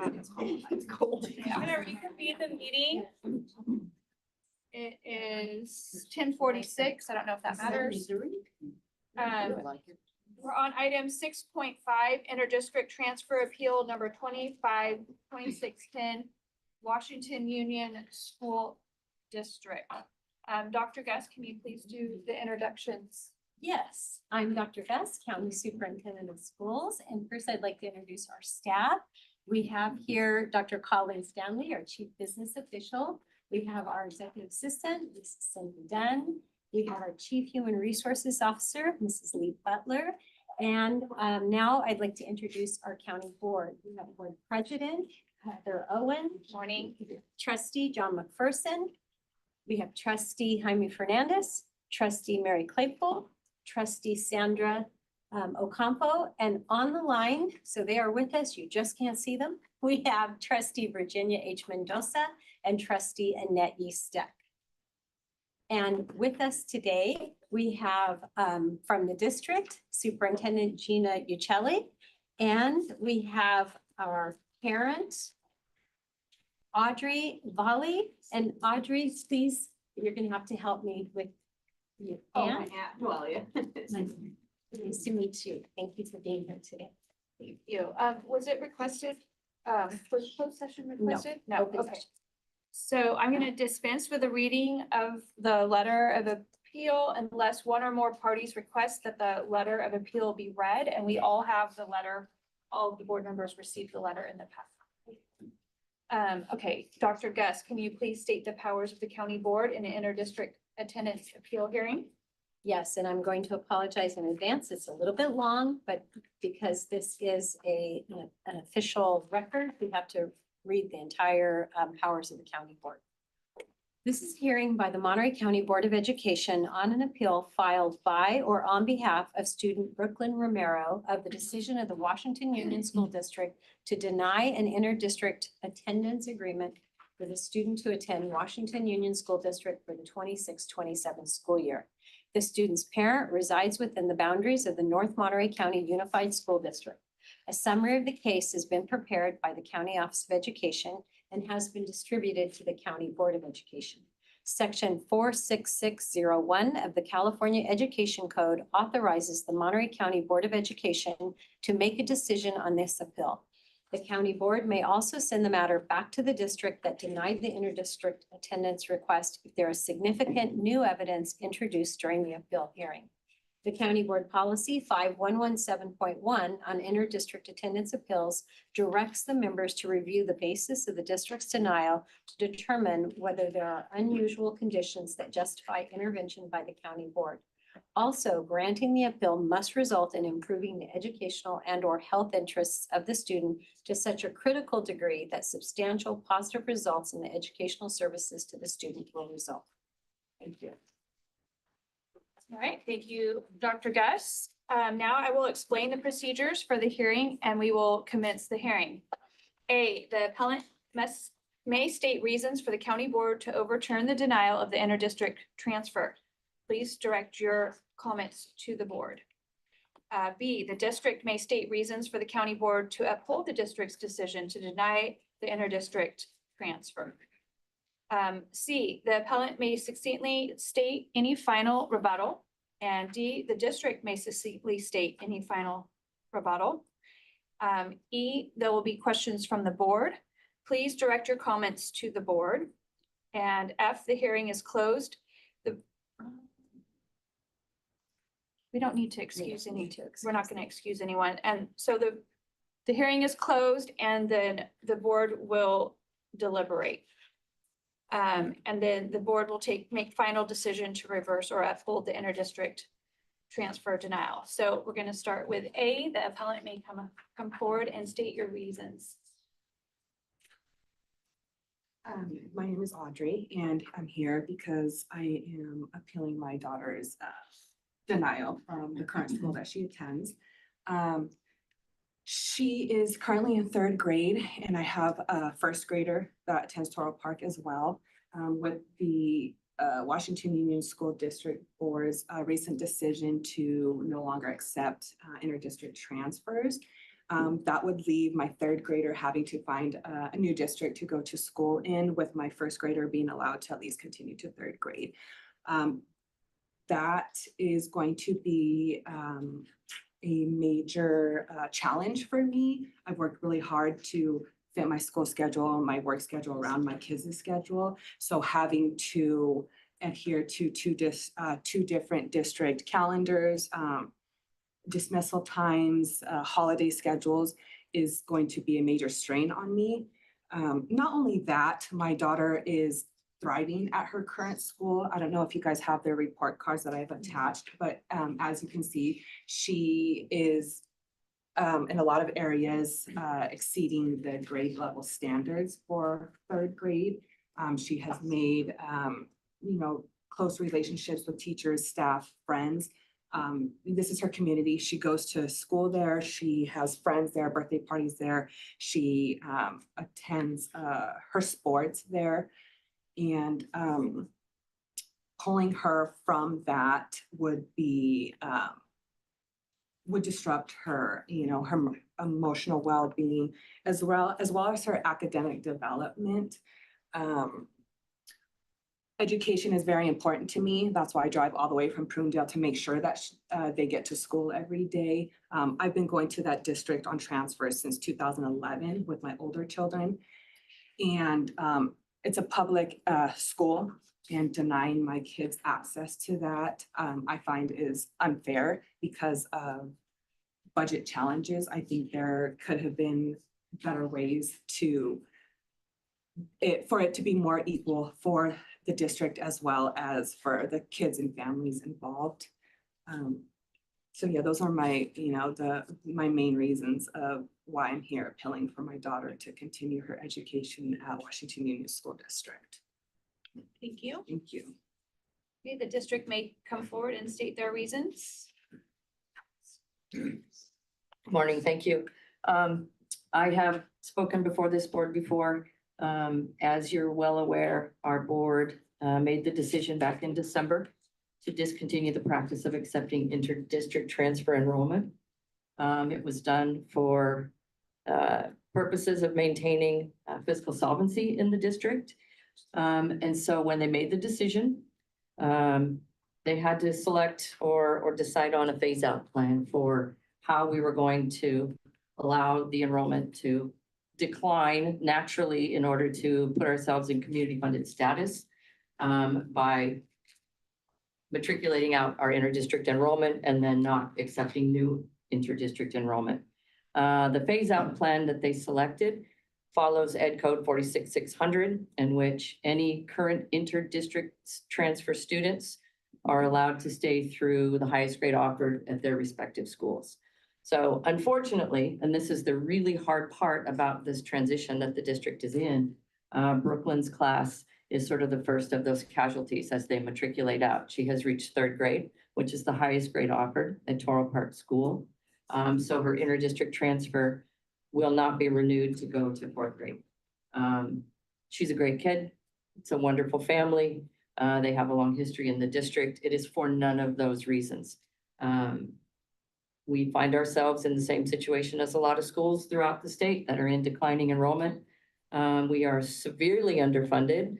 As many of you know, out of the 24 school districts in Monterey County as a public school district, we're the lowest funded district. So in looking at our budget projections, we had to make some really hard decisions about where we're going to go in the future and how we're going to maintain that solvency.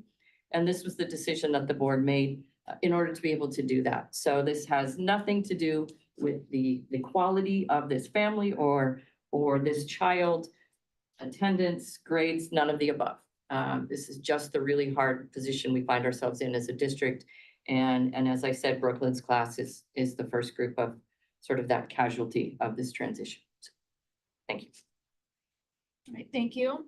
The appellant may succinctly state any final rebuttal. Sure. I just feel that she said that, the family, the grades, how well the student does hasn't been a factor, but I think maybe it should have been.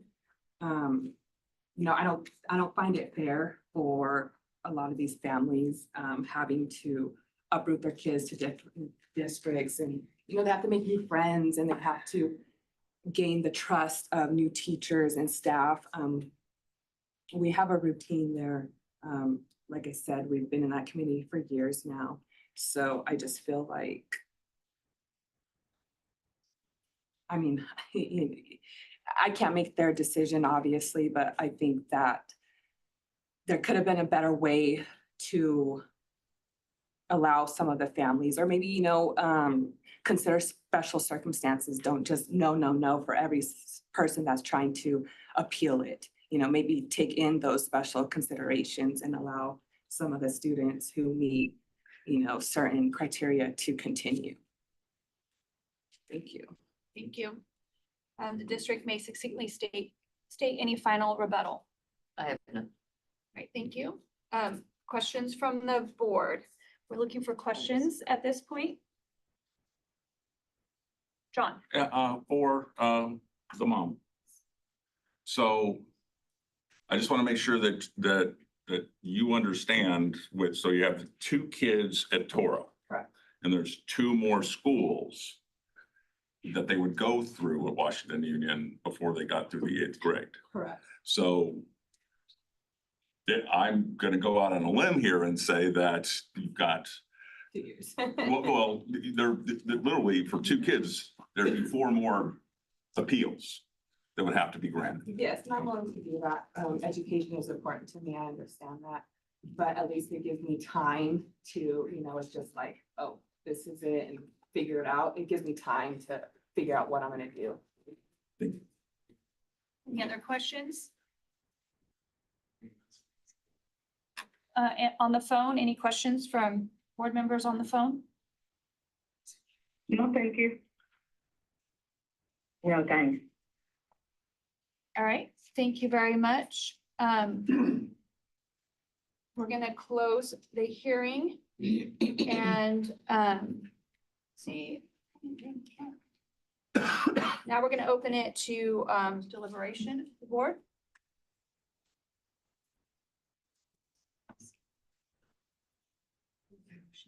Or a motion? I have a deliberation or a comment, and I think this is, can you all hear me? Yes. Okay. I'm watching the YouTube and it's so delayed, I'm like confused with what I'm doing.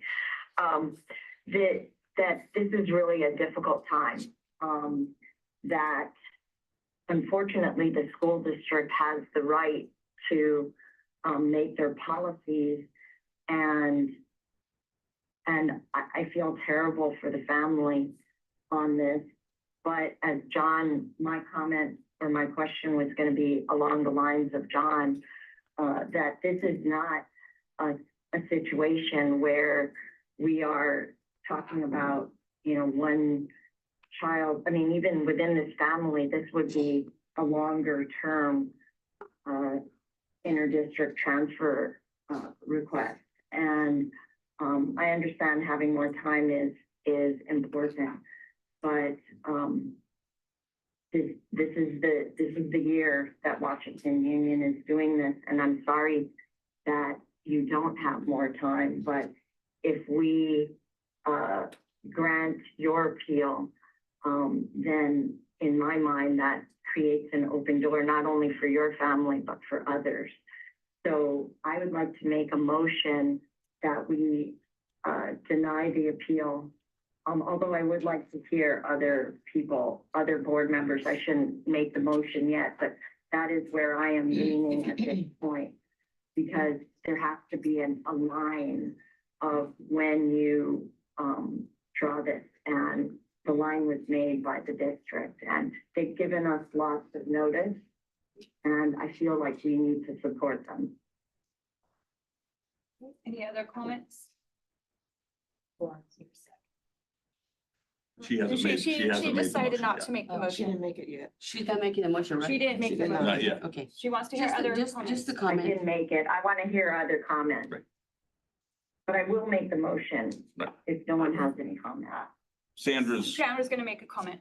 Yes, I'd like to make a comment. After reading the whole material about what are the pros and cons, about you approaching the county board. It's understandable. You know, I mean, if I was a mother and I have my siblings, I want them in one solo district and not two districts at a time. Yeah, we're all facing deficits, not just Washington Middle School. You know, every school site, every school district is facing deficits. They changed the model of how they're getting funded lately.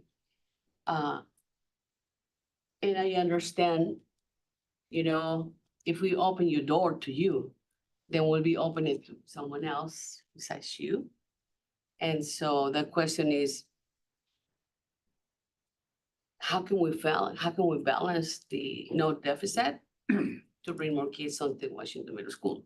It's a tough thing to do, but according to our requirements, that we asked to provide, which is the list. I think I put 2 bullets in that one, and one is severe hardship in terms of time and cost. I'm not gonna finish the whole sentence, but some of you trustees are familiar with 1, 2, 3, 4, 5, item 6 and 7. It's difficult for me to see the division of the 2 children, I mean, the suffering that we're gonna cause to the other one because it's not attending the same school. So it's a tough question. But as a mother, I put myself in your shoes and I will appeal, not to the board county of trustees, but the state as well. Okay, regardless of whatever decision we make here today, they can appeal, right, to the state? No. No, Okay, thank you for that face, John. I was trying to read you. So, there's no, after this is it. yes, after this is done, yes. So, I just want you to understand our position. And, that's pretty much it. All right, any other comments?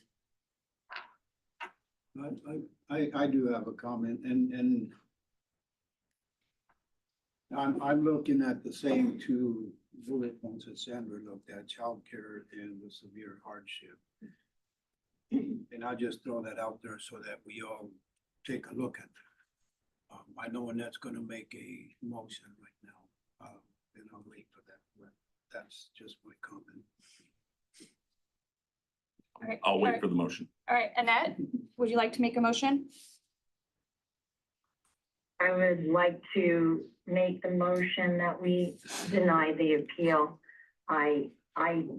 Can I add a comment to my motion? Oh, let's wait for a second.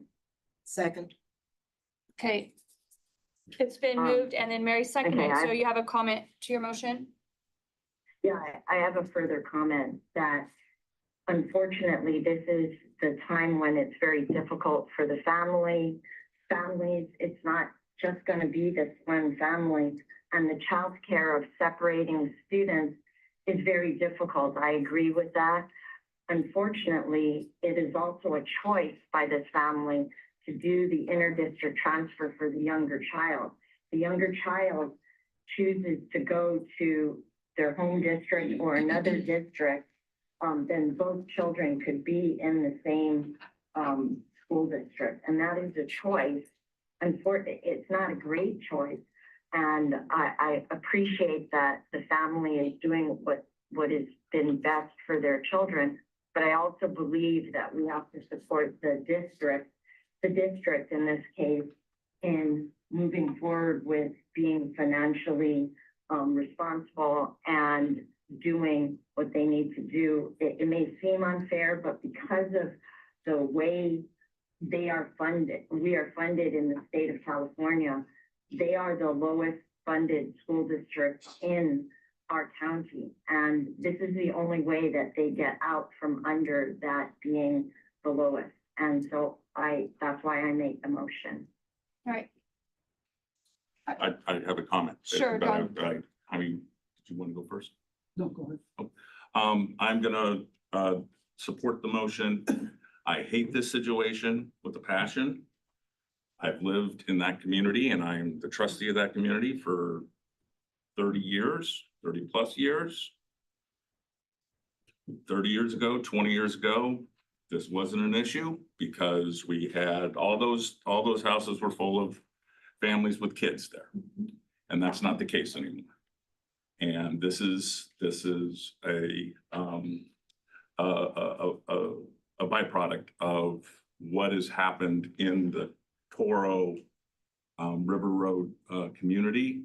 I understand why the district's gone in this direction.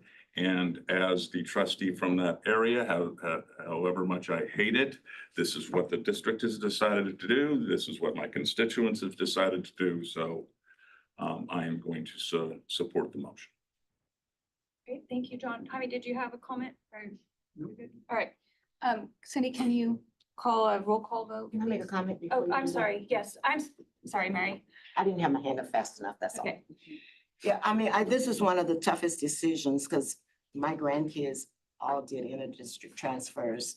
And when you get denied, it's devastating to the family and the students in particular, because they do want to go where they want to go, where their friends are when they've already been there. Unfortunately, we're here to make some of the tough decisions, and this is one of those tough decisions that I truly, truly do wish we didn't have to do, because it does impact kids. But then on the flip side of that, I have to look at the greater picture, the bigger picture, I guess I would say, and that we can't keep tying the hands of the districts and then expecting them to at the same time provide a quality education for the students that are in those districts. So while I really, really would love to be able to let this little girl stay where she is, I just don't think I can support it based on the bigger picture. And we're gonna see more and more of these. And if we don't take a stand and bite the bullet and do the tough decisions now, then there's gonna be tougher decisions down the road, so. Well said, Mary, thank you. Madam Chair, just for clarification. I heard the comments. My question is just an example, you know. You keep saying we're under budget. I keep hearing we're under budget. We changed the model of bringing the funding into Washington Middle School District. How much funding do we require for every school that it comes into your district on a yearly basis? Do we require? Yeah, I- how much it'll cost us to house one single more student In our into your district, in our districts, we get about $11,500 per student. Okay. That's throughout the whole year, right? Okay. Is there any ways, and I don't want to put no pressure on you, that you might find some extra cash in your budget to house this extra student Well, and make it yours? to house one extra student, I mean, the Yes. answer would have to Today be, students, you know, today yeah. students. The problem is, we have, over time, we've created a large percentage of inter-district transfer students. So we're talking about a lot of kids. So once we say yes to one student to make an exception to allow them to stay, it creates a situation where we have to then consider all students. And the reason that the district is in this situation is because we cannot sustain our programs. We cannot recruit and retain staff and be able to pay them a fair wage. We can't maintain what we're doing at the current level into the future under the current funding model. We don't have a high percentage of unduplicated students. We don't have additional programs. We don't have a demographic that allows us to go out and get additional grant funding that could help support district programs. So we're funded at the basic level, not beyond that. And it's becoming impossible. Our district budget projections put us in deep into deficit spending within 3 years. And we cannot maintain it. And that's without pay raises, that's without any additional programming. That's just what we currently have. So we cannot sustain ourselves financially in the long run. Thank you. You brought me to the second question already. This is 2026. We're Certainly looking is, into yes. 2026-27 budget.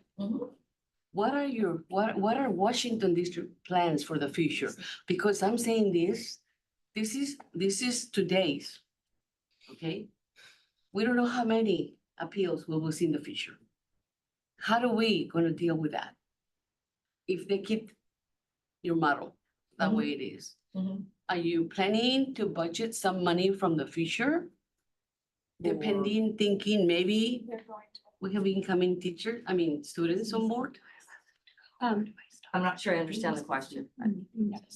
And maybe this can be helpful. I brought in some annual reports because I thought the parents might also want a copy. And in the annual report on page 9, you can see all the districts and their funding.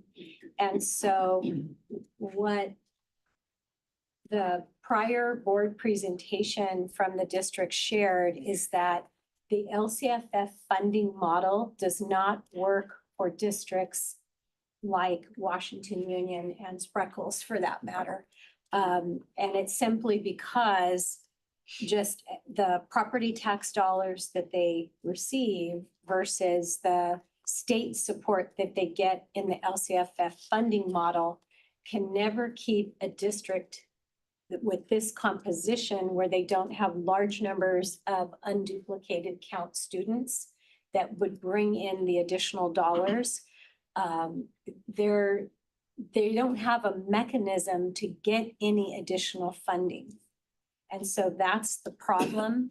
And that's why the board voted to go community funded. And the only way to go community funded is by not allowing the inter-district transfers. So I also just need to point out that, as you may recall at your last board meeting, we clarified the inter-district transfer policy to make sure that it is in alignment with the law. And what the law says is when you accept an inter-district transfer student, it's not just for 1 year. So I know your questions around funding for 1 year.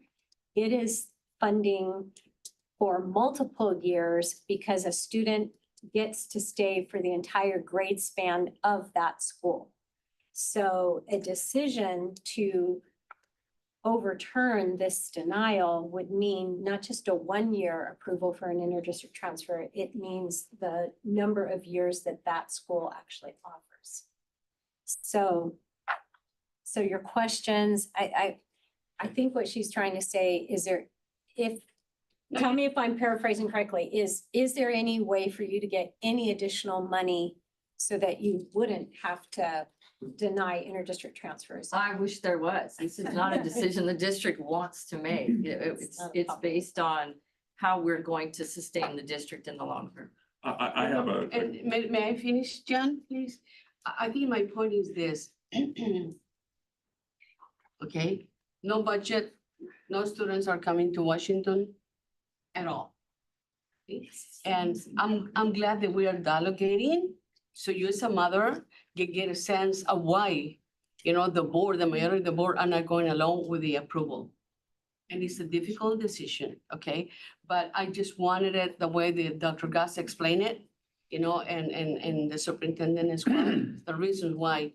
So what I'm getting from here today is that regardless of how many appeals we receive, the county board of trustees, they're gonna be all denied because their budget from the Washington Middle School District. This is what I'm feeling. This is my call. This is what I'm understanding. And I just want to be correct on that, Madam Chair. Is that right? So your question is, are we going to deny every? After her, the other more appeals that are coming. If the appeals come from Washington. We haven't voted yet, so I can't answer No, that this question. is why we don't need to vote right now. I'm asking the questions because we're looking at one parent here today. Future. And then before we had so many inter-district appeals from different school sites. Yes. We talk about how can we get a sense and how can we better serve our community? So I just want us to explain totally correctly, the procedure.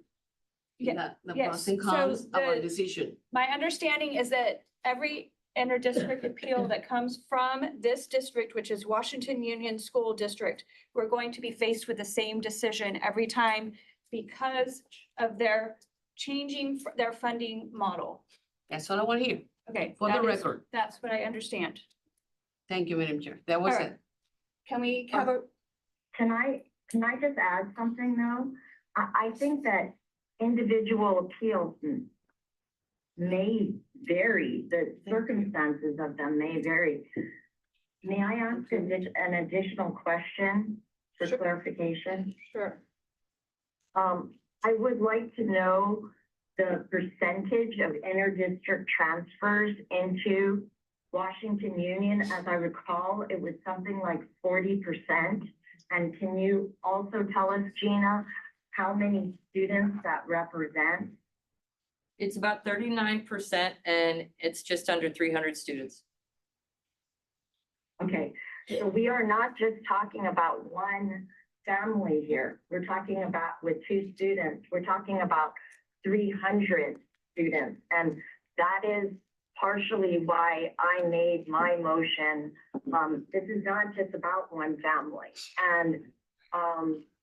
And I think it's our responsibility to keep school districts fiscally sound and to support their policies. And that's, so I'm making that motion and just with that clarification. All right, thank you, Annette. John, you. Yeah, quickly. The Washington Union School District's legal responsibility is to educate the children within the boundaries of the Washington Union School District. They have an elected board from that community who's made this decision that this is how they best choose to fulfill that obligation. Like I said, I wish it was a different way, but that's the decision they've made to fulfill their legal obligation under it. Okay, thank you, John. Okay, I am going to, Annette moved that we shall not allow student 25-26-10 to attend Washington Union School District for the 26-27 school year. Mary, I believe you second. I did. Yeah, we did. Yeah, okay, so Annette made the motion, Annette seconded. Can I please have a roll call vote? Yes, Heather Owen, Aye. Annette Eastek, Yes. John McPherson, Yes. Virginia Mendoza, Yeah. Jaime Fernandez, Nay. Mary Claypool. Aye. Sandra Ocampo. Nay. Okay, motion passes. Thank you. So sorry. Good luck to you.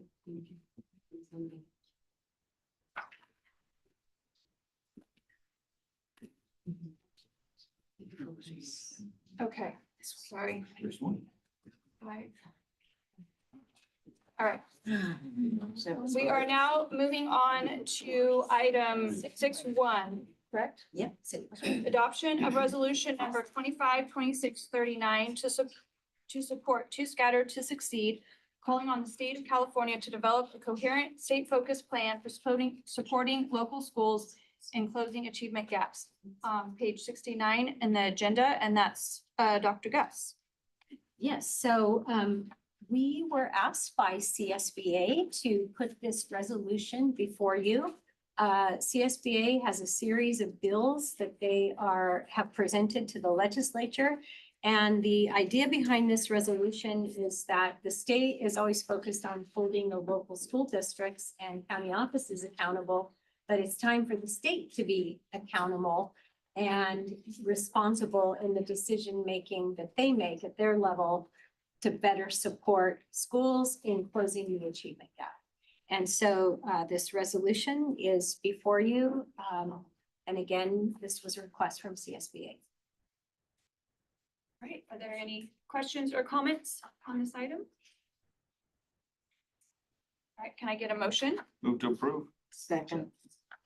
Been moved and seconded. Can I get a roll call vote, please? Heather Owen, Aye. Annette Eastek, Aye. John McPherson, Aye. Virginia Mendoza, It could work. Aye. Jaime Fernandez. Aye. Mary Claypool. Sandra Campo. Aye. Alright, motion passes. Thank you very much. Sorry.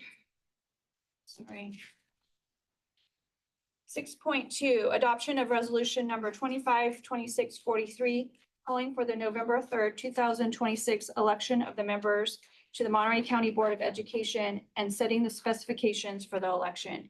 That's page 71 in the agenda. Dr. Gus. Yes, so anytime we have an upcoming election, we are required to pass this resolution that again will set the parameters or the specifications for the election. So you find in your packet on page 71 and 72, 73, this particular matter. We have Annette, Heather, Mary, and Sandra, who will be up for election.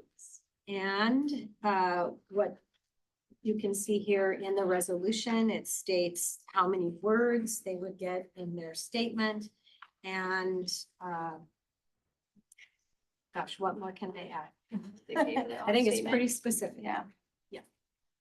So I'm asking for a motion to approve. Move to approve. Second to approve the adoption. Okay, roll call vote, please. Heather Owen. Aye. Annette Eastek. Aye. John McPherson. Aye. Virginia Mendoza. Aye. Jaime Fernandez. Mary Claypool. Aye. Sandra Ocampo. Aye. All right, motion passes. Thank you. We're on to item 6.3, California School Boards Association's SOS for Student Achievement, Close the State Accountability Act Initiative Support Letter. That's on page 77 of the agenda. And John, you have this one. Yeah, Dr. Gus already went through it. Vernon Billy, who is the executive director of CSBA, he has planted the flag on the hill. Something needs to be done about student achievement, and there needs to be pressure to put on the legislature to do something about that. There's a series of 4 bills. That is a start. We had Rachel from CSBA kind of brief us at the school board's dinner. This is basically a letter in support of the resolution that was 2 items ago. Can I get a motion to approve or questions? I'll make a motion to approve, Madam Chair. All right, and second? Second. Okay, it's been moved and seconded. Can I get a roll call vote, please? Heather Owen. Aye. Annette Eastek. Yes. John McPherson. Aye. Virginia Mendoza. Aye. Jaime Fernandez. Aye. Mary Claypool. Aye. Sandra Ocampo. Aye. All right, motion passes. Thank you very much. We did 6.5 already.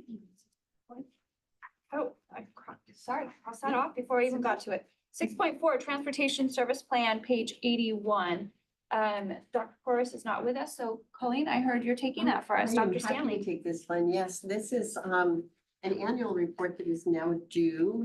And it is very much tied to funding. For years and years and years, we received $756,000. That number for some reason is burned into my brain.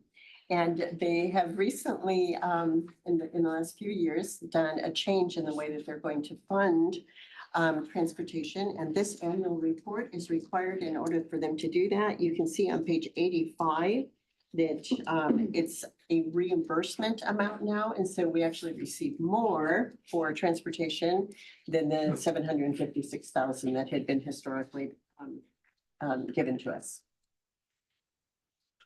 Any questions for Dr. Stanley? I move that the Monterey County Board of Education adopt the 26-27 Transportation Service Plan as submitted. Get a second? Second. All right, it's been moved and seconded. Can I get a roll call vote, please? Heather Owen. Aye. Annette Eastek. Aye. John McPherson. Aye. Virginia Mendoza. Aye. Jaime Fernandez. Aye. Mary Claypool. Aye. Sandra Ocampo. Aye. All right, motion passes. Thank you. Okay, look at that. We're on to new business non-action items, 8.2, payments of claims for February 2026. This is on page 97 in your agenda. Dr. Stanley? Yes, thank you. Because we didn't provide this to you at the March meeting, you have 2 months worth to take a look at for this meeting. So this first one is the payment of claims for February in the amount of $2,259,435. I did not receive any questions on this batch of warrants, but on page 102, you might see that there was an amount of $244,808. That was for the Gara Group, construction group, and this is for the Harvey Kuffner parking lot. So that project now is finished. So we're very pleased about that. Yeah. So now you can visit Bard Blades and have a place to park. Wonderful. Harvey would be happy. Yes. Yes. All right, any questions for Dr. Stanley? All right, thank you, Dr. Stanley. We're on to 8.3 claims for March 2026, page 139. Thank you again. So these are your payment of claims for March in the amount of $2,191,498.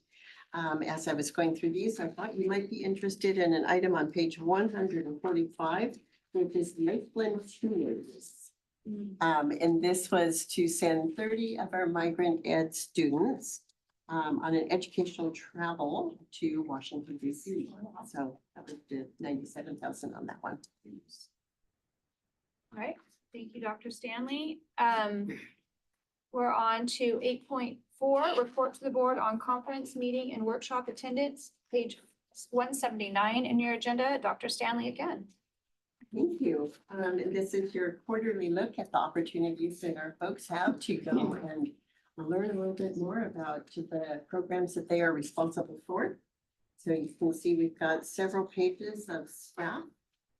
And then as requested on page 189, we have our board members separated out. These, as a reminder, are just the conferences that have an expense of over $500. There are many other things that all of us do that are not captured in these reports. Any questions on that, Dr. Stanley? All right, seeing none. Item 8.5, surplus property early learning program, page 191 in the agenda, and Dr. Vella is not here, so this is you again, Dr. Stanley.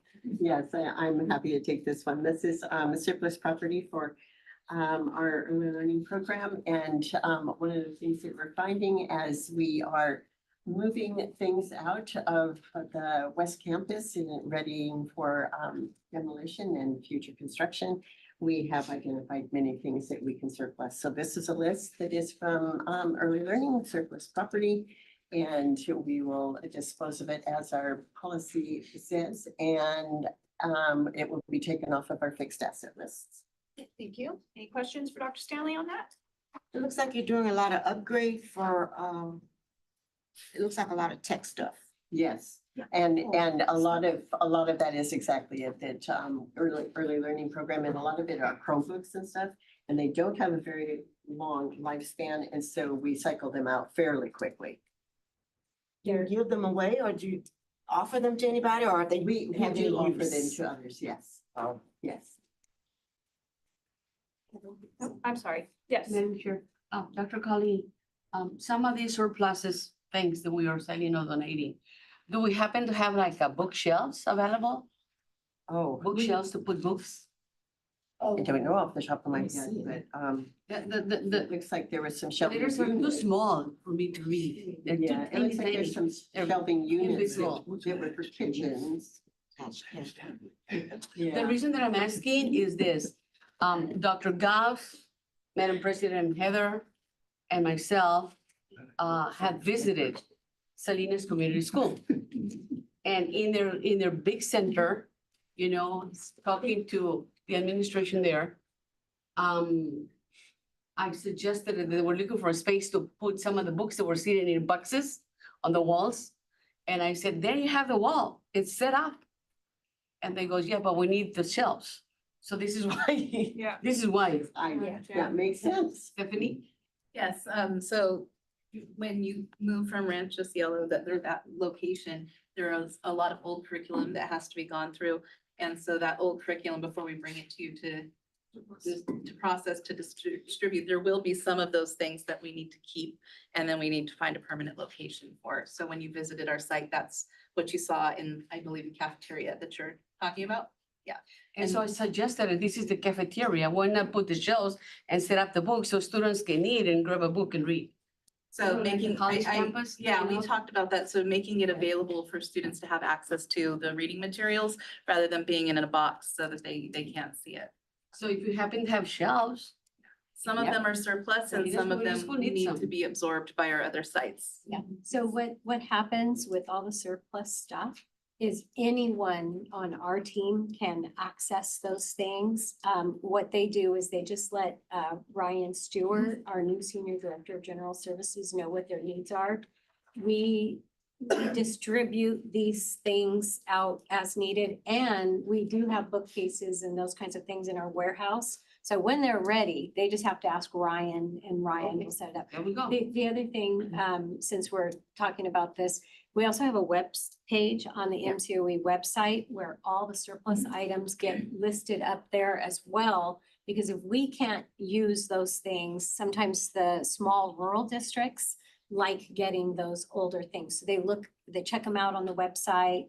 If they need them or want them, they just call us, we deliver, or they come and pick them up. So just because they're surplus, that's not the end of the road. We offer them to whoever needs them. Yeah, we don't just throw them in the trash can. Yeah, I think the space is empty, is available, whether we put bleachers after or before, you know, it's just easy to put the shelves and set up the books. It will look fabulous. That's my suggestion. Thank you. Right, Thank you. thank you. Okay, Virginia has a question. Virginia? Yes. I have a question. I'm supposed to be at the Capitol right now and have a meeting with Mr. Panetta, but the meeting is going a little longer than I was expecting. So my question is, should I stay here with the meeting, or would you guys excuse me so I can run to the Capitol and have a There's no meeting more with action Mr. Panetta? Right. Yeah, Virginia, there's not any more action items, so I would suggest that you go to your next scheduled event there. Tell Jimmy we said hello. Yes. Well, thank you so much. See you later. Thank you. All right, Bye-bye. thank you. Okay, that was 8.5 we just did. Okay, we're on 8.6, surplus property, general services, page 195. Dr. Stanley. So another surplus property item, and this one you can see are vehicles. This is our vehicle surplus for 25-26. You can see that all of these vehicles are pretty high on the mileage, and they have been depreciated to a fair market value of $400, which is pretty much scrap metal. The cost to repair them is greater than their value, and so we do the same thing with these, that our districts are offered the vehicles, and then dispose of them, and it's like usually sold for scrap metal. All right, any questions for Dr. Stanley? All right, thank you. 8.7, quarterly summary report for uniform complaints for January 1st, 2026 through March 30th, 2026. Instructional materials deficiencies, emergency or urgent facility conditions, and teacher vacancies and misassignments. Page 199, Dr. Stanley. Actually, I'll No, be no, taking I'm this passing that item one for you. All right, So- all right. So it is my great pleasure to present this item to you to let everyone know that we've had absolutely no complaints during this quarter. So that is always good news. Yay. All right, thank you, Dr. Gus. 8.8, collective bargaining sunshine proposal from the Monterey County Office of Education to the Monterey County Office of Education Teachers Association for 2026, 2027. Page 203, Ms. Butler, looks like you're seeking this one. Yes, this one and the next one are the sunshine items from MCOE and from our Teachers Association for the negotiation sunshine items for this coming school year. Anybody have any questions on either 8.8 or 8.9?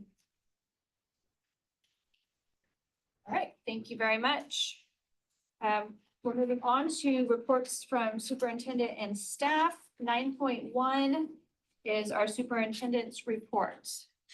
Yes, so I am going to pass down the written report that states all the various events that we have, or that I have been attending or participating in. And I just have to say, it has been a lot. I'm only going to speak to a couple of these items on the report. The first one that I really wanted to share is the Legislative Affairs Breakfast. I also just want to say a thank you to Virginia, who also attended that breakfast with us. That was the first time I've ever been asked to speak at a Legislative Affairs Breakfast. In fact, I even called them and said, I'm not a legislator. Are you sure you want me? And they said, yes, we want you. And so I had the opportunity to speak on some of the very notable things happening in the TK to 12 world. For example, declining enrollment. We talked about the new legislation where there's really not a limit of statute anymore on the sexual assault claims and how that's impacting schools.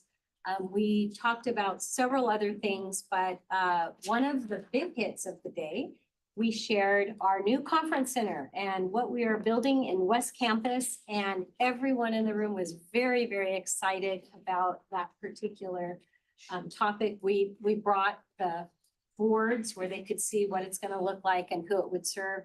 And so now everywhere I go, I get the question of, when is that conference center going to open? And we keep saying as soon as possible, but probably not for at least another 18 months, but we're working on it. The other item that I really wanted to share with you is, well, a couple. One, the Lighthouse on Literacy Dinner. So we have received many presentations about the science of reading work that our Ed Services team has been doing. We, that Ed Services team won an award at the Lighthouse on Literacy Dinner, but I have to tell you what we did not expect, but what we heard while we were there was all of the other winners that went up to receive their award. They all were talking about the LC-RSET grant or their participation in the science of reading training and how it impacted their school and how their students are making such great progress. So while our team was there to receive the award from the Lighthouse on Literacy DKG team, the real award was just hearing from all of these other people who are being recognized and how they spoke so positively about their experience with the science of reading. So that was the greater reward and very exciting. Many other things to talk about, but I also wanted to share that I had the great honor and pleasure of receiving the California Woman of the Year Award from Senator Laird. And so I was invited to Sacramento, where I received this resolution that I thought maybe I should share with the board. It's very, very nice. Very humbling. One of the other awardees was the Olympic ice skater person. Thought, wow, I don't think I can claim that kind of success. But I can say that it has been a true honor to serve this county for all of these years, and for Senator Laird to make this recognition. It was probably one of the, God, I'm getting teary-eyed here, probably one of the highlights of my life. They gave me a beautiful pin for Woman of the Year that I will wear proudly, the resolution, a bag of all these goodies, and a delicious lunch with the senator. And I'll share the booklet with you. It has been quite an honor to receive that award. And thank you. Thank you. It was very nice. My family was there also with me. My Sacramento family came out in support, and my daughter and my granddaughter Isla. And I think one of the most exciting parts of the ceremony was after the resolution was received and we were walking off of the Senate floor, you could hear my granddaughter Isla yelling down to Senator Laird and I, Grandma Nene, Grandma Nene. And it's still the highlight of it. It was beautiful. Okay, so that kind of, I won't again get into all the rest of the things that we've been attending this month because there's quite a few. But I did also want to bring up that On April 28th, we are going to have our groundbreaking ceremony for West Campus. And so we have a county committee meeting that morning at 9. So the plan the facilities committee just made was that right after the county committee meeting from 9 to 10, we will then walk over to the area right in front of the current Head Start offices or early learning program offices. And we will do the groundbreaking ceremony there. So on that day, dress appropriately. You're gonna have a shovel in hand and a hard hat to wear. And we're very excited about that. And then Mary, remind me, what did we decide about the TIP program is gonna be in May, right? Is that what we decided On the this same morning? day. It's No, it's gonna be on the same day. at 10:45 or something. At 11:45. 11:45. 11:45. So that program is for our therapeutic intervention program where we had to do a rebuild in the Santa Rita School District. So I know our special ed staff is very, very excited about that groundbreaking as well. So come prepared. It'll be a long day, but it'll be a good day. We'll be bringing you lunch, so you don't have to worry about being hungry, even though we're keeping you here so long. And then I do have a question for the county board on another matter. We wanted to let you know that the Big Sur charter that Michelle talked about this morning under public comment, they have now submitted a county-wide benefit charter petition to us. And we will need to hold 2 public hearings and then the decision. They're on a very tight timeline because their current petition runs out at the end of June. And if for any reason they need to appeal the petition, it needs to go to the state board. They've also submitted a petition to the Monterey Peninsula Unified School District. They are just trying to cover their bases. They are looking for an authorizer wherever they can find one. So there's a petition in at MPUSD and now this countywide petition to us. For the first public hearing, the question is, do you want to hold this public hearing in the evening or during the day? Typically, when we are going to have a public hearing where we think there will be any controversy or there's going to be a big crowd, we tend to hold those in the evening. The last petition that they submitted to us was for an appeal from Big Sur.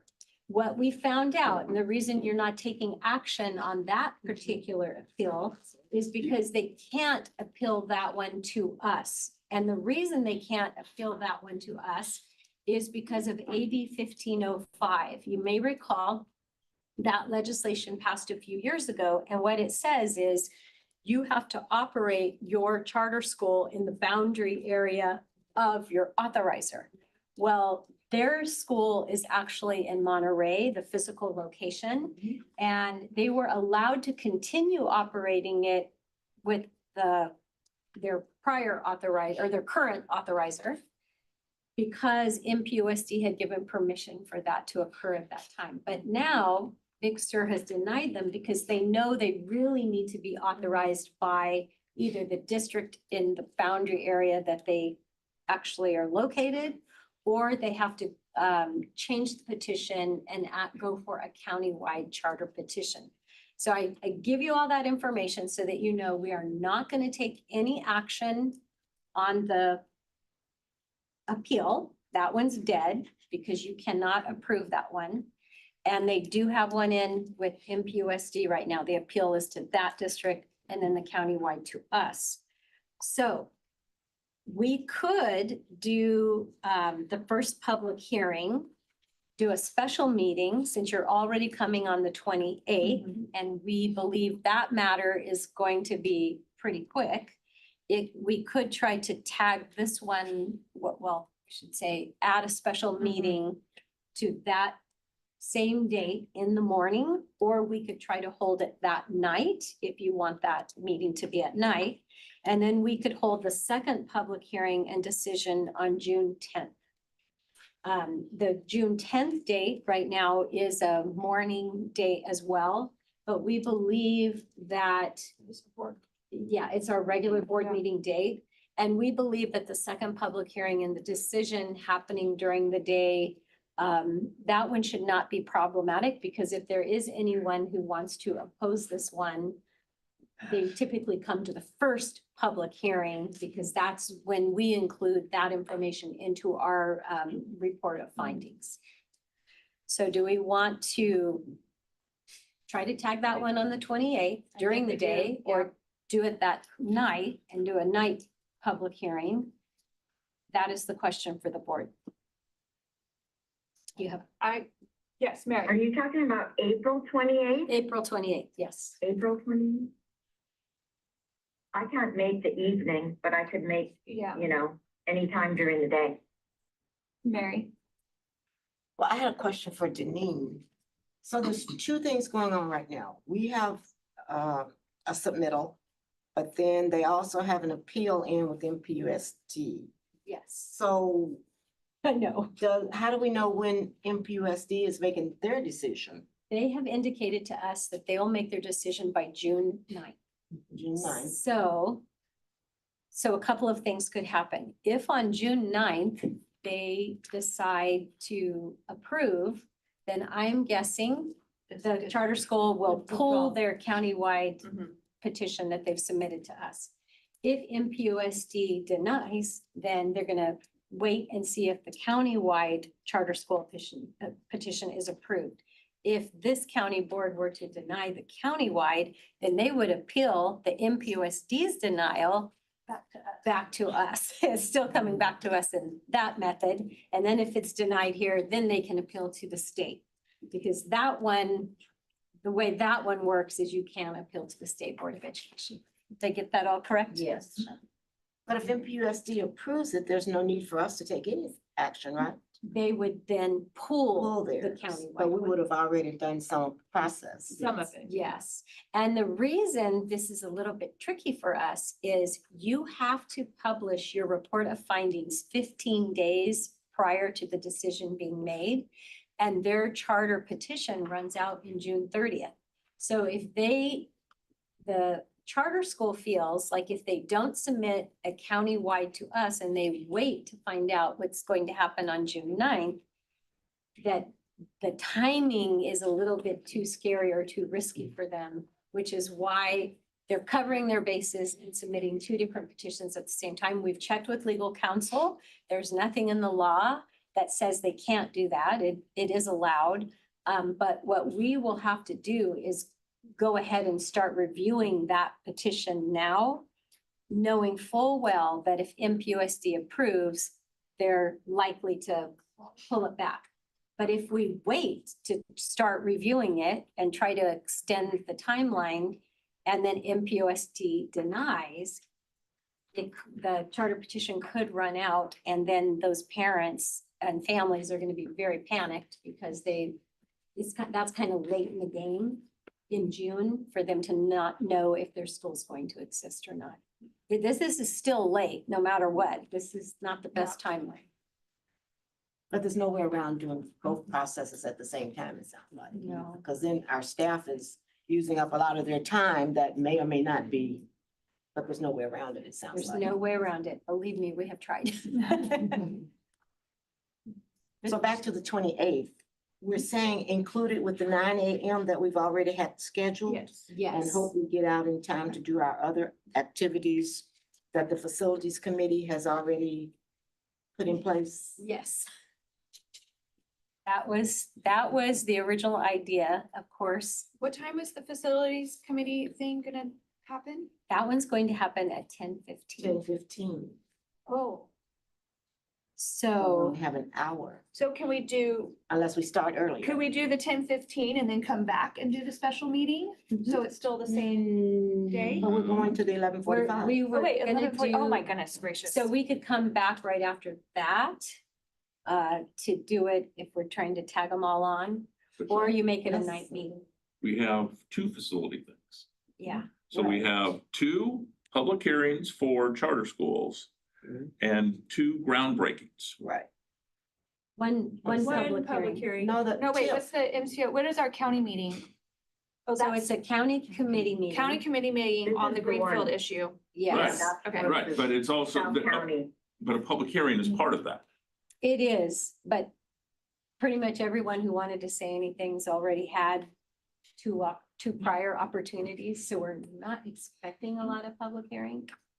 I know that this is why this timeline's crazy. We also don't have to do it on the 28th. We could select another day to do the public hearing for this charter school matter. That's fair game as well, and that's why we wanted to ask you. If that's trying to cram in too much on one day, is there any other day that week that you would be willing to come in?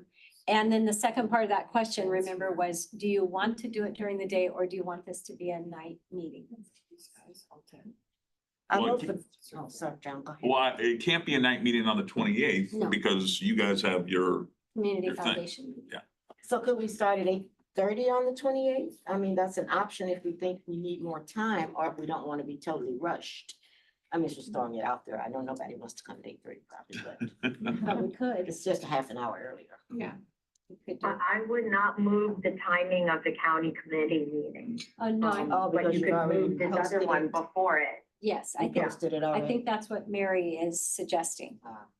That Yeah. we 8:30 make Just wanted to the clarify. public hearing.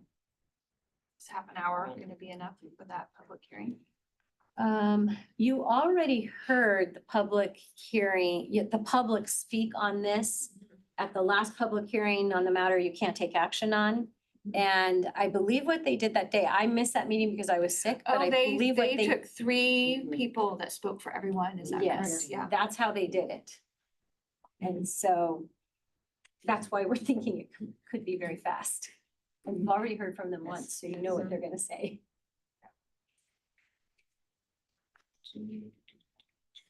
All right, John? I'm fine with that. Yeah, let's, I'm fine Try with the trying that. 8:30. Yep. Okay, 8:30 it is. So we're doing everything on the 28th. Sounds like we're doing everything on the It's gonna be a 28th. big day. And caboodle. So we'll have breakfast ready for you if you come at 8:15, and we'll have lunch for you in transition gosh. between one groundbreaking to the next. Okay, and was that the only decision we had to make, or we had another June? In putting in? In June 10th, our regular board Yeah, meeting let's is put it on when there. Okay, very good. Okay. Is that all? Is that everything from you? That is everything for me. And I also did just want to state that if you did not get a copy of the annual report so that you can better understand those funding things from Washington Union, we do have copies here and we're happy to pass them down so you can see what funding situation looks like. And your calendar of activities is at your table. So if there's anything that you would like to attend, please let Cindy know. She'll get you registered. And let's see. Just one thing I wanted to point out there is we do have our migrant speech and debate tournaments. Those are not ones that you have to register for. However, we'd like to know that you're coming so that we can make sure that we have enough food for everyone and we don't open those up to the general public, just to our. All right, thank you, Dr. Gus. Thank you. 9.2 staff reports, 9.2.1 early learning program monthly reports for January and February. On page 207, are there any questions or concerns on that report? Okay, so we're gonna move on to 9.2.2 homeless children and youth services program annual report for the board on page 245. So we have a PowerPoint?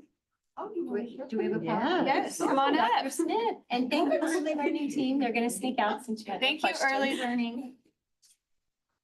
I thought you were gonna say, we'll pass. Annual report. All right, here we are, annual report. So Hi, good morning, almost afternoon, everybody.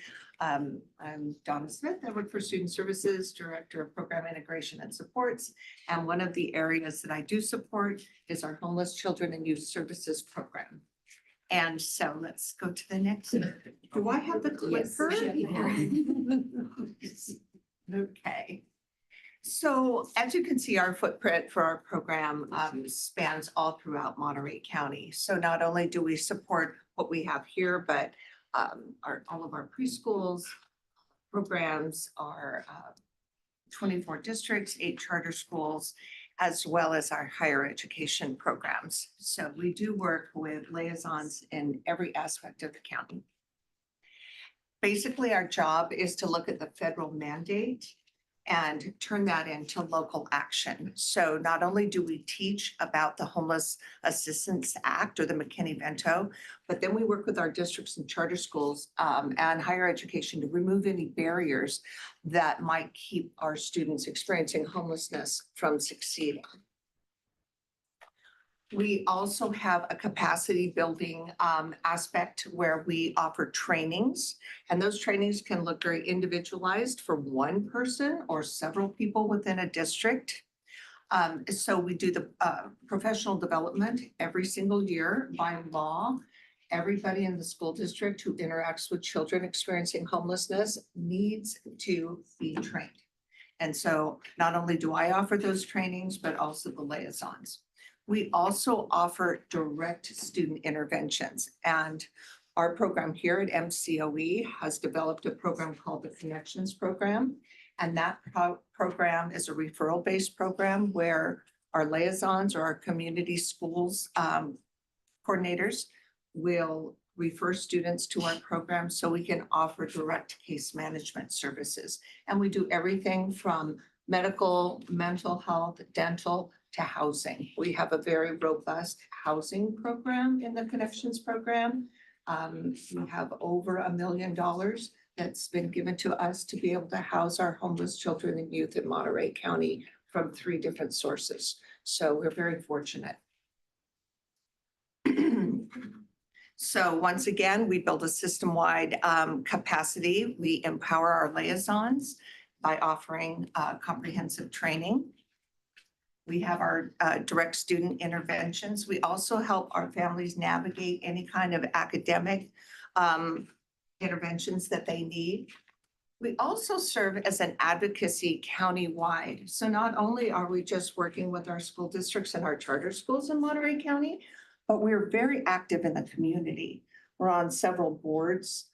We interact with CASP, like this morning. We also are part of the Coalition of Homeless Service Providers. We are part of our COC, our Continuum of Care. We're active on the county level with the Community Action Partnership. So we make sure that we get out there and interacting with all of our community partners in a variety of settings. We do measure our progress, although the districts do that more than we do. I do once a year. That's when I do the annual counts and look at the progress of our students. As you know, we have over 13,000 students identified for last school year. It was actually 13,578.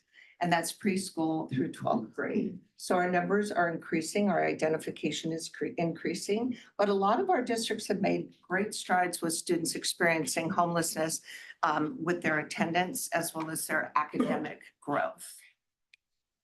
So just sustaining what we have going on is to keep doing what we're doing, to continue to be advocates across multiple agencies out there. And also just champion all of the good work that we're doing here in Monterey County and the policies that we've developed. And the work is ongoing, but we are very proud of what we've done and what we've become. And that is it. Thank you so much. Are there any questions? Okay, thank you. Thank you so much. All I right. just had a comment. Oh, Annette, go ahead. Hi, Annette. Yeah, hello. Hi. Sorry, I'm the voice over the in the airwaves. I just wanted to thank you because I run into various nonprofits that work in the same area that Donna and her staff work in. And I hear only good things about everything that she does for the students who need this very critical help. So I just wanted to add that and thank you for the report. Thank you. All right, thank you very much. All right, we're moving on to 9.2.3 Alternative Education Annual Report to the Board, page 259. Yes. Good morning again. My name is Stephanie Onsty, and I am serving as the Senior Director of Alternative Programs as well as ODC. And I'm here today to present our annual report. Before I start, I wanted to just acknowledge that the report that you're given and all of the brilliant programming that exists is not due to me because I'm pretty new. It's due to the principals that are here behind me today. They have set the foundation for all the work that we're doing and for sustaining it during times where there was lots of leadership and some where there was a gap. And so even though I have the honor of presenting it, it is a reflection of our larger administrative team. And so as I move forward, so I was hired. Those are the big things that have happened and for me particularly. And we did complete a FPM for our adult education program where we were audited and we had 0 findings. So that was a huge success for us. We conducted our charter renewal, as you know. Thank you for our renewal, a 5-year renewal today. And we had to move our site. And so we are now down the street on Abbott, off of Abbott on Merrill Street. So it's still close enough for us to have access to the county office and the supports, but it's a nice, bright, open space for our students. And you can actually see from the portable to coming into the bright, open space, students are really like thriving and coming in more frequently. So it's really a nice move for us. And then we've continued to expand services, as you can see in the larger report. Some of the highlights we wanted to highlight, we have had over 400 enrollments across all school sites. When you look at our enrollment numbers, you'll notice there was this weird number on the side of the table that I included. It was to show you that that's how many students have come in and out of our doors. Some of the students, for example, ODC, it shows we've served 4 more students than we have enrolled, but 53 of those will be graduates. And so some of those are graduations, some of them are recidivism, some are intake into juvenile facilities and then release, which is what we want. And expulsions, so they come, they serve their expulsion, and then they go back to district. So even though current enrollments are here, we see a ton of students throughout the year. And I thought that was something important to highlight. And then 96% of our overall population they qualify for free and reduced lunch. And in our students, what is called the special student population, 28% of our students are classified as homeless. 23% are special education students, 32% are English learners. But if you break that down further, a really large number, if you look at that, 1/3 of our juvenile hall populations, our court schools are identified as being special education. So some of the programs and services that we offer, so alternative ed encompasses our court schools. We have our community schools, we have our adult education program, and then we have ODC, which is also a merge of an adult students and juvenile students who are credit deficient focused. So we have 4 major programs, and we have expanded support and services in all of those programs. And in addition to the mental health services that are provided, they also help us with conflict resolution so that we don't have to have formal discipline measures. We're able to resolve those issues on site with our administration and the team, the mental health team. So this year, when we calculated, we've had over 19,000 minutes of service that were provided to parents, students, and families to support them. And some of our partners are Monterey County Behavioral Health, Harmony at Home, and Turning Point. Some education and training, further education and training opportunities that exist on our sites are dual enrollment with Hartnell, Bob Hoover, Ventana, Monterey County College of Law, McCate, our local districts, and SVAEC. That is the Salinas Valley Adult Education Consortium. And then our community and public safety juvenile probation partners, Sheriff's Department, YMCA, Partners for Peace, and PK, which is a parent advisory. And more are listed in the report. Our curriculum and instruction, we do utilize both digital and paper-based, and we're continuing to push to have more digital exposure for our students. Some of our curriculum includes Edgenuity, ICEV, in the adult jail program, which is kind of like a CTE, but they get like a ServSafe certification or a certification for a career focus that they're interested in. But it's a shorter program because of the transiency that we have in and out of the adult facility. All of our students have personalized learning plans, and we have a strong focus on engagement with both students and families, especially with our community schools grant. We have lots going on for our families over at Salinas Community School, and then some extended learning opportunities for our students. Focusing on college and career readiness, some highlights are, we have our aviation program over at Bob Hoover. Our McCate partnership resulted in digital media arts and robotics pathways that we have just legitimized by having a fully credentialed teacher, an intern, but it counts, a teacher that's coming on board so that it legitimizes our courses that our team has spent a couple years developing with the team with McCate. We have a strong focus on post-graduation success, our transition plans. Our students are going over to colleges and participating and getting them ready to transition out of high school into the college. And we have senior family night, and I highlighted the CTE instructor. Some areas of growth that we found through our meetings and discussions is that we will always continue to need to work on our graduation rate and college and career readiness. You know, someone brought up the other curriculum, Gladio, in ODC. So those are opportunities that we need to continue to explore. We have differentiated assistance. We are a community schools model site, but when that grant ends, it's our responsibility to sustain that work because we have really improved our student and family engagement. We've expanded our mental health and family supports, and we have expanded our adult programming. We're going to offer an additional course. We've an extended day teacher to offer a couple courses we haven't been able to fit into the adult jail, and some additional ODC programming.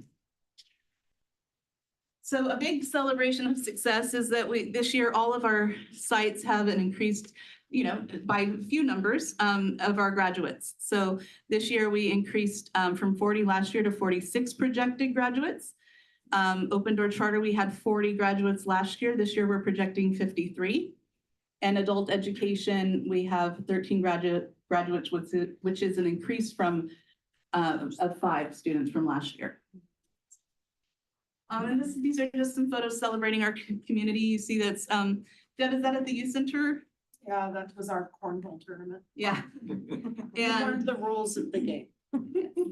And this is ODC. You saw some other students from SCS throughout. And over here, this picture, at the beginning of the year when I first started, there was a family that was really highlighted and celebrated because last year at the end of the year, multiple generations of that family graduated together. And so that's a picture of that. That was not just from one program, but throughout the programs. And that, that's it. Thank you. Are there any questions? All right, thank you so much. The next Yes. Yeah, we're on 9.2.4 foster care application, page 281. Okay, and I'm gonna well, you already know Justin Parker, our amazing person, needs no introduction. But I want to kind of introduce why he's here today. So you may recall at the retreat, we had a good discussion about the foster care program. We needed a little bit more information. And then some new information that we didn't know that day has now come in, and that is regarding the funding for Justin's program. Prior years, he received much more in funding. He was just recently notified that his funding is going to decrease pretty substantially, I would say. And so at the retreat, I had said at that time that Justin had enough money through his program to cover like the basic level, the $100 per student, if we decided to go that route. But now, because of the decrease in his funding, he would not have that money available. So I asked Justin if he would come in to have a conversation with you about the possibilities. Justin had shared with me that instead of going ahead with the basic level with all of the foster students that are eligible, he had the idea to pilot the program with a smaller number just to make sure that they're actually going to use it, they get benefit from it. And then with the students' feedback, we could expand the use if in fact the feedback is good and they think it's wonderful. So Justin is here to answer a few questions. One, you had asked at the retreat if you wanted to put money in like the student's account, how much money are other county offices putting in those accounts? Where are they getting that money? And like, how is that in addition to whatever the basic or basic plus or premium cost is? So Justin, can you share with us some answers? Of course, thanks, Dr. Gus. So I was able to meet with the creators of the program last month. So it sounds like they're only operating in Riverside County right now. They are trying to expand to other counties. Right now, it's the Riverside County Office of Education's Foster Youth Program and their local child welfare agency are using their combined funding to kind of put this model in place for their students. So that's how they're getting funded right now. But as you know, they presented at the CSBA conference. They're trying to roll it out to other counties across the state. And then how much money are they giving for like the ordering things? Yeah, Or- so for the store, it starts at $2,000 and it can go up to $15,000 in order to have merchandise and clothing and materials available for the students to order. That is a separate cost outside of the per student rate for the application itself. And you were recommending to start with how many? I was thinking a small cohort of 10 students, you know, I was able to meet with them. I went through the modules. It seems like a really intriguing idea, but I'm looking at it as an adult, and this is geared for students, right? And our students might have a different perspective about something like this. So my initial thought was to pilot it with about 10 students for a couple of months to kind of solicit their feedback, see how they feel about it, if they're using it. My concern was, you know, putting a lot of money into something that may not be beneficial or used by our students. So if we're able to gauge at a smaller level at first to kind of see how they feel about it, and then we can expand on a rolling basis as needed. So would you be recommending those 10 students do the basic plus? I would probably do the basic plus just because they get a little bit more access and the difference in the price isn't terrible. Right. The premium, I mean, when I talked to them about it, they were just talking about customization of the app itself for us as like an administrator of the application. To me, that didn't seem worth the extra cost. Right. So I would go with the middle, which is the basic plus. Yeah. Okay, and then would you be recommending that we put some money for those students into those pilot students into the borough online store? I would probably start at the lowest amount that we could to again, just see if that's even Something they're interested something they're interested in. And then kind of go out from there, you know? All right. Yeah. Mary. I guess one of my questions is, does the County of Monterey receive funding for foster students or foster Yes. children? Mhm. And one, have you had a conversation with them to coordinate or to see if they would even maybe contribute a few dollars. Yes, so that is the funding source that is actually getting decreased for my program. So we receive state funding through a state non-competitive grant through the California Department of Education. That is staying the same, but I receive a Title IV pass-through through our local child welfare agency through Monterey County. That's federal funds that come to them that they are able to pass along to my program. Unfortunately, the way our contract was written, it's a quarterly match rate that changes every quarter. So initially, when we wrote the contract, that percentage was about 62.5% that could be matched and passed through to my program. This past year, that number has fluctuated between like 48% to 51% each quarter. So we're not anticipating that 62.5 next year based on the numbers that we're seeing this year per quarter. So we're having to reduce the amount of that contract that I would normally get, which is, we had initially projected about $238,000 through this 4E pass-through. We're looking at maybe $165,000 next year now. So it's a pretty significant reduction. So I would not have any money, unfortunately, to put towards this. I'm trying to figure out how to keep our existing student programming that we offer with our college tours, our Fresno State camp, our tutoring program, our transportation to school of origin program in place for next year, given the reduction that I'm now facing. And I know it takes, I guess, support. Yeah.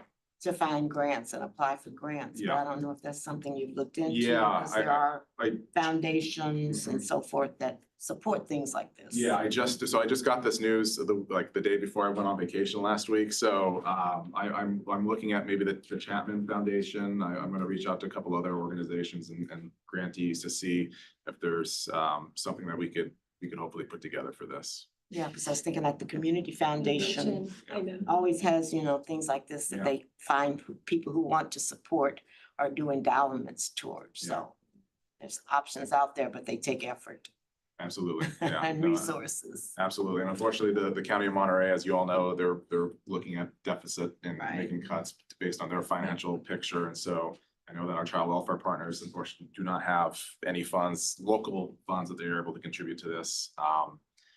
But yeah, I'm absolutely going to be looking at other avenues for sure.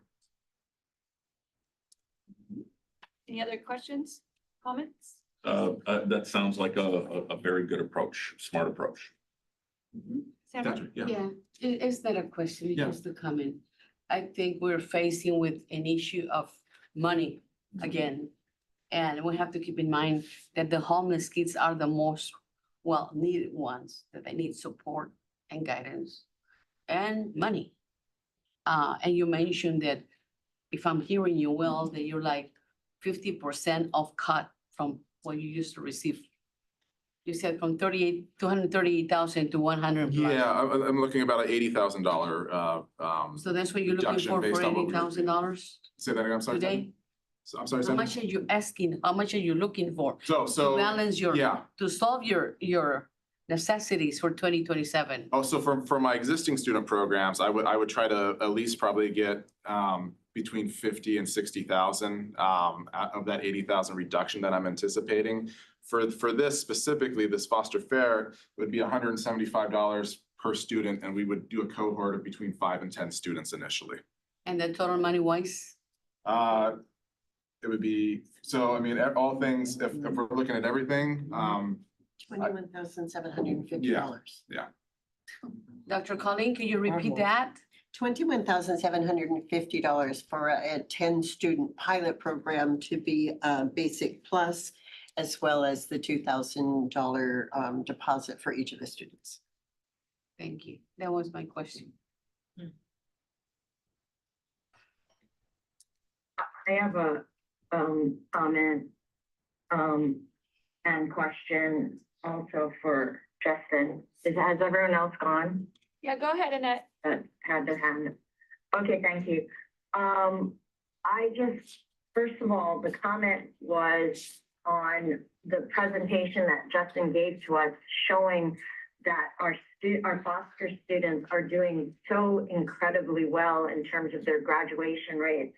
As I recall, they were higher than, regular, quote unquote, regular students. It was in the 95%, is that right, Justin? Yeah, I think we were close to 96%. last year. Amazing. Okay, so I just think supporting our students is, our foster students, as Sandra said, they are, you know, they need the most, in our county, or they're among the students who need the most. We also had this discussion at the board retreat about raising our pay to ourselves as board members and trying to make it so that at least the cost of health insurance is covered and all of that. And there was you know, talk about, you know, for some of us that raise wasn't necessary. And for my health insurance, it wasn't necessary. So I am personally gonna donate, and I've already told this to Dr. Stanley, all of the money that's over and above whatever the raise was, over and above my health insurance rate. And any of my fellow board members who can afford to do that, I challenge you to do that as well. Totally up to you if you want to do that. It's not going to be a lot of money, but it will help. And especially with Justin receiving funding cuts, I personally would like to make that donation. And hopefully that'll help. I don't know, it doesn't necessarily have to be for Foster Barrett, Justin. I think I would rather give it to your program. You decide how to use it. But it's about $500 a month. And so I hope that would be helpful to at least a few of your students. Thank you. Yeah, no, I mean, any little bit helps, and very appreciative of you doing that. Thank you so much. All right, thank you, Annette. Are there any other questions for Justin? So. Sounds like a solid plan. Sounds like a solid plan, so that should, okay, Yeah. good. From You this, got our support. now that we have this decided, at the next board meeting, we'll bring all, like, our action Action plan, items. basically, for the items that you prioritized as your goals for this year. All right, thank you. Thank you. Thank you. Thank you. And while I'm here, I think it's included in your board packet, our human trafficking symposium is going to be on May 14th. So coming up, registration, if you would like to attend, we do ask if you could register, because we have a numbers cap in terms of the fire marshal and whatnot at the event, this space. But just wanted to mention that while I'm up here. All right, thank you. How do we register? It's on the website. Tell Or Cindy. tell Cindy and she'll get you in. Yeah. Where is that gonna be? It's gonna be at the Steinbeck Center, the one Main Street. Yeah. Can you send us an email? It's right here. It's in here. Oh, okay, great. So you just need to let Just her let me know know. right away before those spots all get taken. Okay, So you thank want you. Thank you, folks. Take care. All right, we're gonna move on to comments by members of the board. Do any board members want to make a comment? John?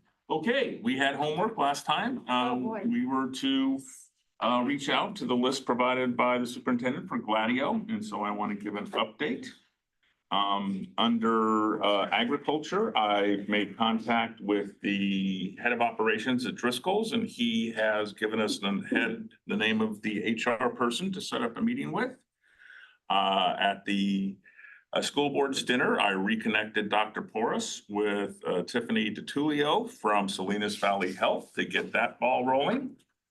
I reached out to the head of HR at Montage Health. He has responded that to set up a meeting to go over it with his executive assistant, who I hired back at Household way back in the day. I reached out to MST, haven't heard a response back. Same thing for California Department or for CAL FIRE. And reached out to Pacific Valley Bank and received a response back from Sandy Easton looking to set up a meeting. So I have 3 meetings. We have 3 meetings to set up, and I'm waiting for a couple more Good responses. job, John. Congratulations. Any other comments from board members? I have a quick comment. Yes. I have, Oh, hold on, Annette, oh, we'll go ahead. let Sandra go and then I'll come Yeah. back to you. Please, go in person. Okay, Annette, here I'm coming. On March 27, I attended the Monterey County School Boards Association Annual Dinner and Organization Meeting.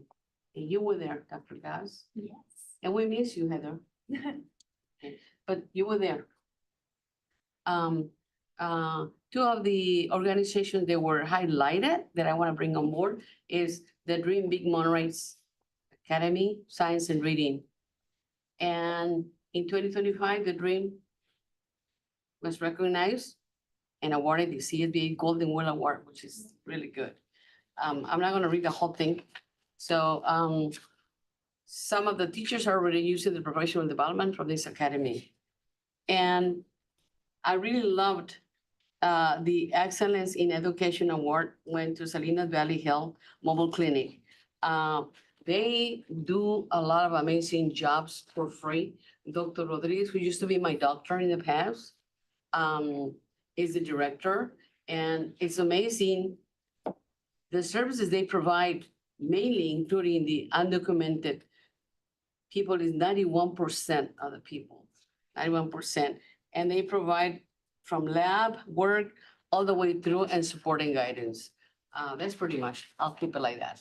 Thank you, Madam Chair. All right, thank you. Any other comments from the board? Annette, you wanted to go? Yes, I wanted to say, wow, thanks, John. That's awesome on the Gladio stuff. I did do my list, but I have to say, I did not follow up specifically with the 3 or 4 or 5 that I signed up for. But what I have done is that, our local Rotary clubs in the county, have been wanting to help in the area of, having students as well as young adults or adults who want to upgrade their job performance. They want to put businesses together with these people who are looking for jobs, and kind of sounds like Gladio. So I am working with them, and I'm going to work with Janine more on it. It's kind of a Rotary thing to be part of the businesses, and a lot of the people who are Rotary members actually are business owners or, you know, business managers, et cetera. So I'm hoping that that comes to something as well for Gladio. And also MCOE, and Janine in particular, has agreed to host this kind of job fair that I think will be a focus on, where I'm trying to steer it towards being a focus on Gladio and how these local businesses can sign up and how the young people and people looking for other jobs can do it. So I will also do my 5 when I get back. But thank you. All right, thank you, Annette. Any other board member comments? I just had a quick question, Yes. kind of, but it's kind of for Janine. I attended a meet and greet / update at Seaside High School with the new principal. And they are doing something similar to what we're trying to do with businesses. It's not with Gladio in particular. They're kind of like doing it on their own, I think. They're contacting different businesses to see if they can match them up with students, et cetera. And I was wondering if you knew anything about that one and how it ties in with what we're doing, because it sounds like more than just MCOE is trying to reach out to the businesses and pull them in and get them to participate. But if we're all doing it, it's kind of uncoordinated, and businesses, as we know, don't have a lot of time or a lot of patience. So if we're all trying to reach out to them instead of coordinating, I was just wondering if you know of any other groups that are doing what we're doing. I am not aware of anyone else. The schools that reach out to business partners is typically to support their career technical education programs, like they need advisory board members, and they want to make connections with the business community to help set up internship opportunities for their students. But I am not aware of what Seaside High School is doing, but I will reach out. I'll find out and see if we can coordinate. Yeah, I was just wondering if there's any connection that, you know. I'll find out. All right, I'm going to use my board member comment to welcome Janet to the meeting as a new MCOE employee, working on her bus driver credential or certification. So students. good to see you and We're all your kids, man. thank you for attending our meeting today. It's very good to see you. All right, reports from board members. Legislation 11.1, John. No, we already covered that. All right. Everything else. 11.2, Community Human Services, Annette. I will just say thank you to those who attended the Community Human Services Retirement Dinner for longtime CEO Robin McCray. She's been there for over 30 years. Deneen was there, John was there, Mary was there, I think Sandra and her husband were there. And it was a great celebration. What a lifetime achievement she had.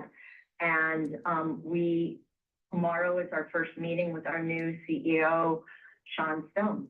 So local boy, graduate of Carmel High, et cetera. Don't scare them off. Longtime employee. What's that, John? Don't scare them off. Yeah, he's been with the agency for a while. He went in with eyes wide open. It's a lot. He's got a hard, It is a lot. hard hat It's a already. big agency. Yeah, All right, thank you, Annette. thank you all. Thank you. 11.3, Child Abuse Prevention Council, Sandra. I was out, remember, on my vacations, so I have nothing to report. May I speak to it? Yeah, yes, please. Great, I'm happy to do that. Our last meeting was April 6th. And just as a reminder, April is Child Abuse Prevention Month, and so we've got our blue pins on. Hopefully you all still have a pin. The PSAs that are going out are really specific to technology this month, a lot of anti-bullying type things and understanding algorithms and what happens when your child is on their cell phone. So kind of more the dangers of technology than anything, and then online bullying. And the big excitement, of course, is the CAPC and the Safety Coalition breakfast that will be on April 24th. So awards will be given out. It will be an amazing event. Do we need to register for We do need that? to Okay. register. Cindy, could you register me for that event, please? All right, thank you. 11.4, Monterey County School Boards Association, Mary. I think everyone knows we had our dinner on March 27th at the Hartnell College. Several of you were in attendance, John, Jaime, myself, Sandra, and Dr. Gus, of course. I think that's it. Sandra already talked a little bit about the presentations. The winner was the Salinas Valley Mobile Clinic.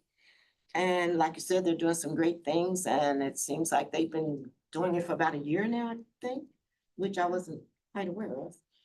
And I thought it was good that we had the other programs, I guess you'd say, come and present, because it's amazing what some of the people are doing, and you really don't know. You might hear about the name of the program, but you don't know the details of the program until they present them. So I thought that was a good way of getting more people maybe to attend. Because we do need to kind of figure out how to increase attendance. I'm not sure if holding it on Friday night is the best night, but for some reason, it seems to be the night that nobody has a meeting. Right. Which is why we do it, but I still think it doesn't help our attendance, because a lot of people, when they leave work on Friday, I'm not sure they want to come back to another kind of a business meeting, Right. but I don't know what to do about that, so guess we just got a door prize, $1,000 door prize. Oh, gosh. That'll get them in there. Yeah. Can I just say one thing Yes. to you to add to Mary's comment about the CSBA Golden Bell Award winners? So Rachel Wells from CSBA, our PACER, Mhm. has attended these last 2 years. And she said, we're the only school boards association that she has seen have the Golden Bell awardees make that presentation. And she said she just loves that idea. And now she's sharing it across the state for the exact reason that Mary stated. Like, they won an award, but you don't know anything about the program unless we share best practices with each other. So now that this is our newest best practice, we've done it 2 years in a row. she's gonna share that across the state. So that was kind of Great. All right, thank you. 11.5 Association of California County Boards of Education. So I have some upcoming events that are taking place. The most important probably is the in-person Knowledge to Action Conference. The last option to attend is May 16th and 17th. It's being held at the Ukiah County Office of Education. It's $99 to attend that in-person conference. Cindy, I'm assuming you can register us if we reach out to you for that. And there are discounts if more of us attend, they will give us discounts per person, I believe. But upcoming on webinars that are free for us, April 23rd is a literacy in action. April 28th is a county board role in building whole child supports. On May 6th is County Office of Education budgets, kind of important as we're rolling into budget season.